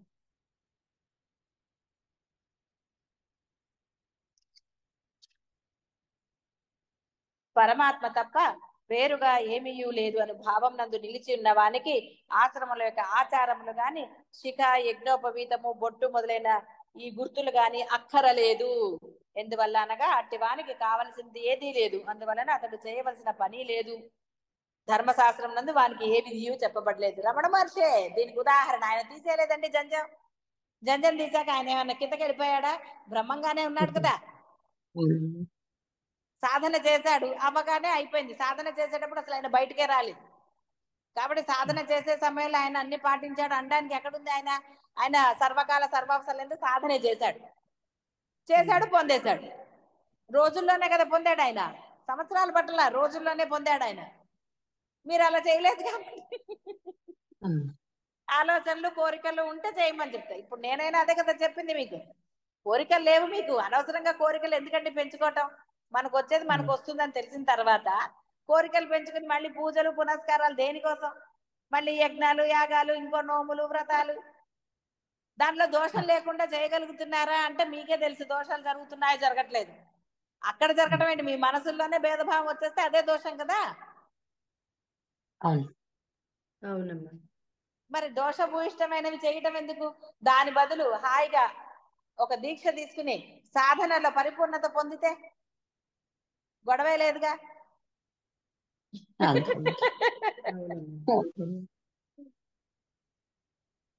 శాస్త్ర వ్యవహారం అంతా ఫలాపేక్ష మీద, వ్యక్తిత్వం యొక్క అభిమానం మీద ఆధారపడి ఉంది. ఈగో కదండి. అసలు పీఠం మీద కూర్చుని ఏ వ్రతము చేయరాదు, ఎందుకంటే పీఠం మీద కూర్చుంటే కాళ్ళు ఇలా స్ట్రైట్ గా ఉంటాయి. అలా అసలు పూజ పనికిరాదన్నారు శాస్త్రాన్ని. మరి వీడి కింద కూర్చోలేడు, కాళ్ళు అటు ఇటు వేసే కూర్చోవాలి. పీఠం మీద కూర్చున్నా కాళ్ళు క్రాస్ పెట్టుకోగలుగుతారా? ఎప్పుడు నిల్చోబెట్టి కాళ్ళు అసలు మనం పూజ చేయకూడదు అన్నాడు శాస్త్రంలో. ఏం చేస్తారు మరి ఇప్పుడు బ్రాహ్మడికి? మీరు అలా చేయకూడదండి, మీకు పనికిరాదంటే పాపం భుక్తి ఎలాగా? అందుకని ఆ సరే చేసేయండి, పీటల మీద కూర్చుంటారు, చేసేస్తారు. మరి మొదట దోషం మొదలైంది కదా. తర్వాత మనసుల్లో ఉంటాయి, ఇవన్నీ ఉంటాయి. ఇలా ఎన్నున్నాయో ధర్మశాస్త్రంలో. మరి మనం పాటిస్తున్నారా? అన్ని మీరందరూ పాటిస్తున్నారా?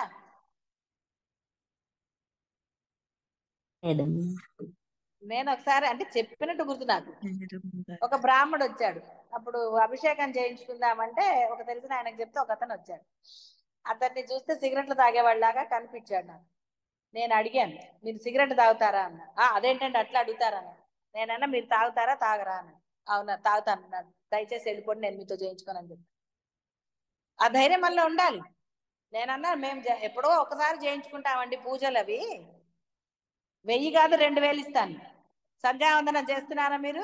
సంధ్యావందనము చేయటం లేదు, సిగరెట్ తాగుతున్నారు, మీతో నేను ఎందుకు చేయించుకోవాలని అడిగాను. నేను చేయించుకోను. ఆ ధైర్యం వల్ల ఉందా? ఎవరో ఒకళ్ళులే అని చేయించుకుంటే ఆ ఎవరో ఒకళ్ళు వాళ్ళ మంత్రం సరిగ్గా ఉండదు, ఏది ఉండదు, అది వేరే విషయం అవన్నీ. కానీ మనలో ఆ ధైర్యం ఉండాలి. చేసుకున్నామా? నేను అతనికి ఫోన్ చేసి పంపించినాను, నువ్వు ఇట్లాంటి వాళ్ళని పంపించకు, నాకు పంపిస్తావా మంచి వాళ్ళని పంపించు. సంధ్యావందనం చేయాలి, వాడు సిగరెట్లు ఇలాంటి అలవాట్లు ఉన్న వాళ్ళైతే నీకు తెలుసు కదా వాళ్ళకి అలవాట్లు ఉంటాయో లేదో, అలాంటి వాళ్ళైతే పంపించి నేను పూజ చేసుకుంటాను, లేదా పూజ మానేస్తాను, లేదా నన్ను చూసుకుంటాను వేరే వాళ్ళని. నాకు నేను నిర్భయంగా చెప్పాను. అలా చెప్పగలగాలి మనం. మరి అలా చెప్పగలమా? నేను చేయించుకోలేదు. అతనికి ఎంత కోపం వచ్చిందో. ఎవరు చేస్తారండి, ఎవరు?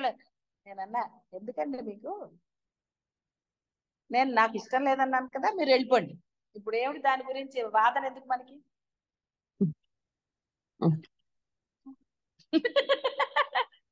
మనలో ఉండాలి. చేస్తున్నాము అంటే అలా చేయగలుగుతున్నామా లేదా? ఎందుకు మనం వేరేగా ఎందుకు చేయాలి అసలు? కాబట్టి పెళ్లి శాస్త్ర ప్రకారం చేయాలి. ఎందుకు? వాళ్ళ భవిష్యత్ అన్నావు, నీ ధర్మం పెళ్లి చేయటం. కాబట్టి నువ్వు అప్పుడు ఆ ధర్మ ప్రకారంగానే వాళ్ళు చెప్పింది విధంగానే చెయ్యండి. అప్పుడు వాళ్ళు చెప్పిన ముహూర్తం అనండి, ఇంకోటి అనండి, బ్రాహ్మణుడు చెప్పినట్టుగా అప్పుడు చేయాలి. ఎందుకంటే ఆయన పిలిచావు నువ్వు. కాబట్టి వాళ్ళు చెప్పినట్టుగా వాళ్ళు ఏమన్నారో అవన్నీ మనం ఆచరించాలి. అప్పుడు దోషాలు ఏమైనా ఉంటే వాళ్ళకే ఉంటాయి తప్ప మనకు ఉండవు. ఎందుకంటే ఆయన చెప్పింది మనకి తెలియదు, ఆయన చెప్పారు, చేశాం. అలా మనకి ఎన్ని అంటే సమస్యలకు పరిష్కారాలు లభిస్తాయి. చెప్పలేదు విష్ణు పెళ్లిలో అంతే, వీళ్ళ అన్న కొడుకు వేరే పెళ్లి చేసుకున్నాడు, వేరే అమ్మాయిని చేసుకున్నాడు. అయితే మనకి వర్ణాశ్రమ భేదాలు ఉండకూడదని మీరు అనొచ్చు.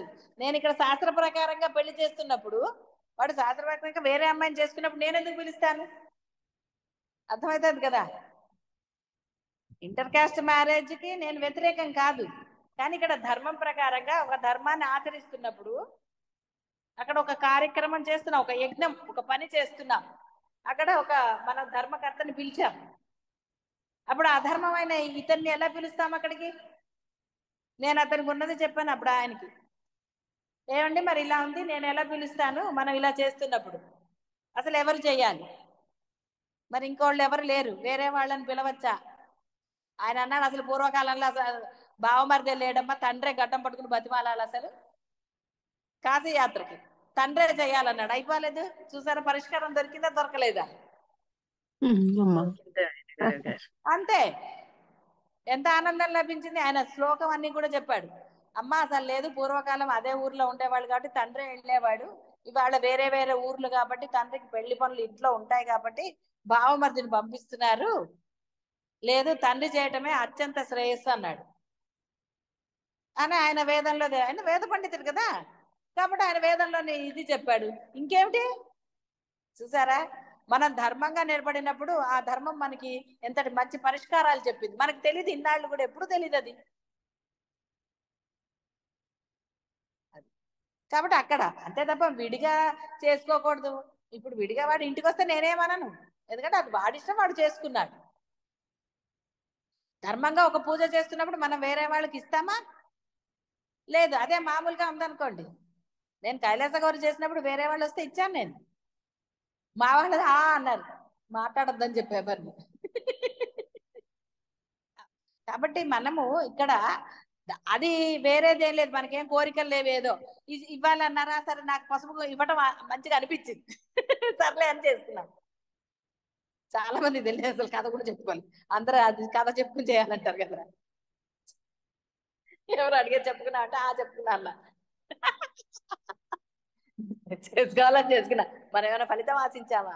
ఫలితం ఆశిస్తే అదేంటి, ఆ రోజు సూర్యుడిది అదేదో దాని రోజు చెప్పుకోవాలి కదా, నేను ఈ నోము చేసుకుంటానని ఏవో ఉన్నాయి కదా. రథసప్తమి రోజు గుర్తులేదు నాకు. రథసప్తమి రోజు అది చెప్పుకోవాలి మనం, నేను చేసుకుంటాను అని, ఈ సంవత్సరం చేసుకుంటానని చెప్పుకోవాలి. ఎవడికి గుర్తు అవన్నీ? అప్పుడు అనిపించింది, కక్కం చేసేసుకున్నా. ఇద్దరు అడిగారు, ఏంటి నువ్వు చెప్పుకున్నావా? చెప్పుకున్నానని. ఏమన్నా జరిగిందా? మంచి అయిందిగా. కాబట్టి ఇలాంటి వాటిలో మనం అదే చేయక్కర్లేదు. అది ధర్మంగా అక్కడ ఒక యజ్ఞం, అది మన కార్యక్రమం చేస్తున్నాం, అక్కడ ధర్మంగానే ఉండాలి. ఏ ప్రకారం చేయాలో ఆ ప్రకారంగానే చేయాలి. అది అలా చేయాలి. అది చేస్తున్నాం కాబట్టి ధర్మంగా. ఈ నోములు వ్రతాలు పర్సనల్ కదా, పర్సనల్ గా వస్తాయి కదా. మనకి అసలు అవన్నీ ఏమీ లేవు. ఏమీ లేనప్పుడు మనకేం బాధ? అలా చెప్పాల్సిన అవసరమే ఉంది అప్పుడు. అర్థమైంది కదా మీ అందరికీ? అందుకని మీరు భయపడక్కర్లా. నేను ఎందుకు చెప్తానంటే గొప్ప కోసం కాదు, మీరు అందరూ ధైర్యంగా ఉండడానికి చెప్తున్నాను. ఏది మనం చేయాలో ధర్మ కార్యంలో ధర్మంగా ఉండండి. ఈ నోములు వ్రతాల్లో అంటే ఇష్టం వచ్చినట్టు చేయమని కాదు, చెయ్యకపోయినా మీకేం ఆపద వాటిల్లదు అని నేను చెప్తున్నాను. మరి గురువుగా కొన్ని చెప్పాలి కదా. ఏదో చెప్పేస్తే, ఎవరితో చెప్తే మీరు నమ్మద్దు. అదే నన్నే ఉదాహరణగా చూపించుకున్నాను అనుకోండి, అమ్మో గురువు గారు బానే ఉన్నారు, కొంచెం పీఠం మీద కూర్చుంటున్నారు కాబట్టి పర్వాలేదు అయితే నమ్మొచ్చు అని అనుకుంటారని చెప్తున్నాను. మీరు గొప్పవాళ్ళు అవ్వాలని కదా నా తాపత్రయం. మీరు కూడా ఆ సంకటాలన్నీ దాటితే కదా బ్రహ్మం అవుతారు. అవును తల్లి. అందుకని ఇవన్నీ చెప్పడం, అంతేగాని లేకపోతే ఎందుకంటే ఇవన్నీ చెప్పడం పనిలేక. వీటి వల్ల వేరే ఉపయోగం అనా? ఏం లేదు. ఉపయోగం అంటే మీరు ధైర్యంగా వాటిని మానేసి సాధన చేస్తారని, అవును. ముందు సాధనలో పరిపక్వం పొందుతారని చెప్పటం. వాటికన్నా ఇది ముఖ్యము. గురువు గారు ఆచరణలో చూపించారు మనకి, కాబట్టి మనం ధైర్యంగా మొదట ఇది చెయ్యొచ్చు, అవి చెయ్యకపోయినా పర్వాలేదు అని చెప్పడానికి కదా. ఎవరు నాగరాణి వాళ్ళకి తెలుసు ఏంటది, మనం అక్కడికి వెళ్ళాం వైష్ణవి దేవికి, అదేదో రాక్షసుడి గుడి చూస్తే గానీ ఫలితం లేదన్నారు. అవును. నేను చెప్పా అదే, అక్కడ ఎవరో రాక్షసుడు ఉన్నాడు, కాలభైరవుడు కాదు వైష్ణోదేవి. అవును ఆ పైన గుడి ఏదో ఏదో కూడా ఉందన్నారమ్మా. కాలభైరవుడా ఎవరో రాక్షసుడు, నేను చెప్పక నేను అవన్నీ పట్టించుకోను. అన్నాను, నేనన్నా నాకే ఫలితం అక్కర్లేదు, రావాలనుకున్నా ఇక్కడికి వచ్చాం అయిపోయింది, ఇంకా నాకు సంబంధం లేదు, నేను రాను ఆ గుడికి అన్నాను. ఏమన్నా అయిందా? అవును. మంచి గుర్రం దొరికింది కింద దిగడానికి. అవునమ్మా. అవును. ఇంకా ఆవిడ రక్షించింది కూడా, తర్వాత వాడెవడో వెధ ఇది చేయకపోతే అసలు రక్షించింది ఆవిడ వైష్ణవిలో నన్ను. అమ్మా. కాబట్టి మనకేమిటి చెప్పండి. అందుకని ఇప్పుడు వెంకటేశ్వర స్వామి గుడిలో ఆయనని చూస్తే కానీ వీళ్ళు చూస్తే ఇది కాదు, వినాయకుడి దగ్గర సాక్షి సంతకం పెట్టించుకోవాలి. నేనైతే నమ్మను అలాంటివన్నీ, నేనెప్పుడు అలాంటివి చేయలేదు. ఎవరన్నా కారాపి కాదండి వెళ్దామంటే ఆ సరే కానీ అంటారు. అసలు ఆయన చూశాక ఈయన సాక్షి సంతకం ఎందుకండి మనకి? బాస్ తెలిసినప్పుడు క్లర్క్ దగ్గర సంతకం పెట్టాలా మనం? లేదు. హాజరు పట్టి వేయటం ఎందుకు? అక్కర్లేదు. ఆయన ఈయన భేదమనో లేకపోతే అమ్మో బాబాయ్ రేపొద్దు నాకు పుణ్యం రాదు అనుకునే వాళ్ళకి అవన్నీ తిప్పలు, మనకే తిప్పలండి. అందుకని చెప్తాను, ఏమీ అక్కర్లేదు, మీరు ముందు సాధన చెయ్యండి, అన్ని మానేసి సాధన చేయండి, ఏమైపోదు. సరే. ఇల్లు ఇంకా బ్రహ్మాండంగా ఉంటుంది, అందరూ మీతో చక్కగా ఉంటారు, మీకు అసలు బాధే కలగదు. ఏవో చిన్న చిన్న చివుకులు అనకుండా ఉంటాయి కదా, చివుకులు చమకలు లేకుండా సంసారం ఎలా ఉంటుంది? అప్పుడు అవేం మన బాధించవు కదా. అవును. అమ్మయ్య, అర్థమైంది కదా. అర్థమైందమ్మా. కాబట్టి స్వర్గం కావాల్సిన వాడు ఒక యాగం చేయాలి, స్వర్గం కోరేవాడు ఇంకోడు. కాబట్టి ఇలా రకరకాలుగా ఇంద్రునితో సమానమైన స్థానం కావాల్సిన క్షత్రియుడు ఇంకోటి చేయాలి. అంటే క్షత్రియుడే కదా రాజ్యాన్ని పాలించేది, అందుకని క్షత్రియుడు ఒకటి చెయ్యాలి. ఆ చెయ్యాలి అంటే మళ్ళీ ఇంకోళ్ళు 10 మంది అవసరం ఉంది కదా, వాళ్ళందరూ కూడా ధర్మంగాను శాస్త్ర ప్రకారంగా ఉంటేనే వీడికి ఏదన్నా ఫలితం, లేకపోతే ఇంకో పురాణాల్లో చదివారు కదా కథలు. అప్పుడు అతను మంత్రం కొంచెం తప్పు చదివినందువల్ల ఒకటి రాబోయి ఇంకో సర్పం రాలేదు, జాగరూకత. కాబట్టి శాస్త్ర విధులన్నీ కోరుచున్న ఫలం మీద, ఆ వ్యక్తిత్వ అభిమానం మీద, అంటే ఎవడేం కోరుకుంటాడో అదే. లోక వ్యవహారం కూడా ఇట్టిదే, లోకంలో కూడా అంతే కదా, ఒక్కొక్కడికి ఒక్కొక్క కోరిక. ఎవరిని ఎందుకు కాకపడుతున్నారంటే ఏం చెప్తామండి, గురువుల్ని కూడా అవసరాలకి, దాంతో గురువుకి ఏం బాధ లేదు, అవసరం తీరాక వాళ్ళు వెళ్ళిపోతారు అంతే కదా. వాళ్ళు వెళితే ఏమిటి వస్తే ఏమిటి, దాంతో ఏమన్నా భేదం గురువుకు ఉందా? గురువుకి ఏం లేదు కదా. లోక వ్యవహారాలన్నీ అవే, కోరుకున్న ఫలము మీద ఈగో.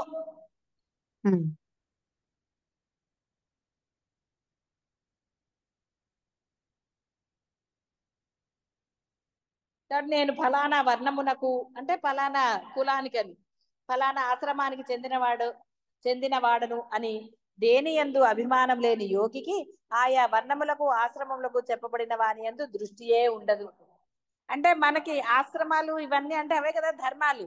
నేను ఫలానా ఫలానా అనుకున్నాడు అనుకోండి, నేను లాయర్ని, నేను సింగర్ని ఇలా అనుకున్నారనుకోండి, ఆ భావన ఉన్నంత కాలం ఏకత్వం రాదు.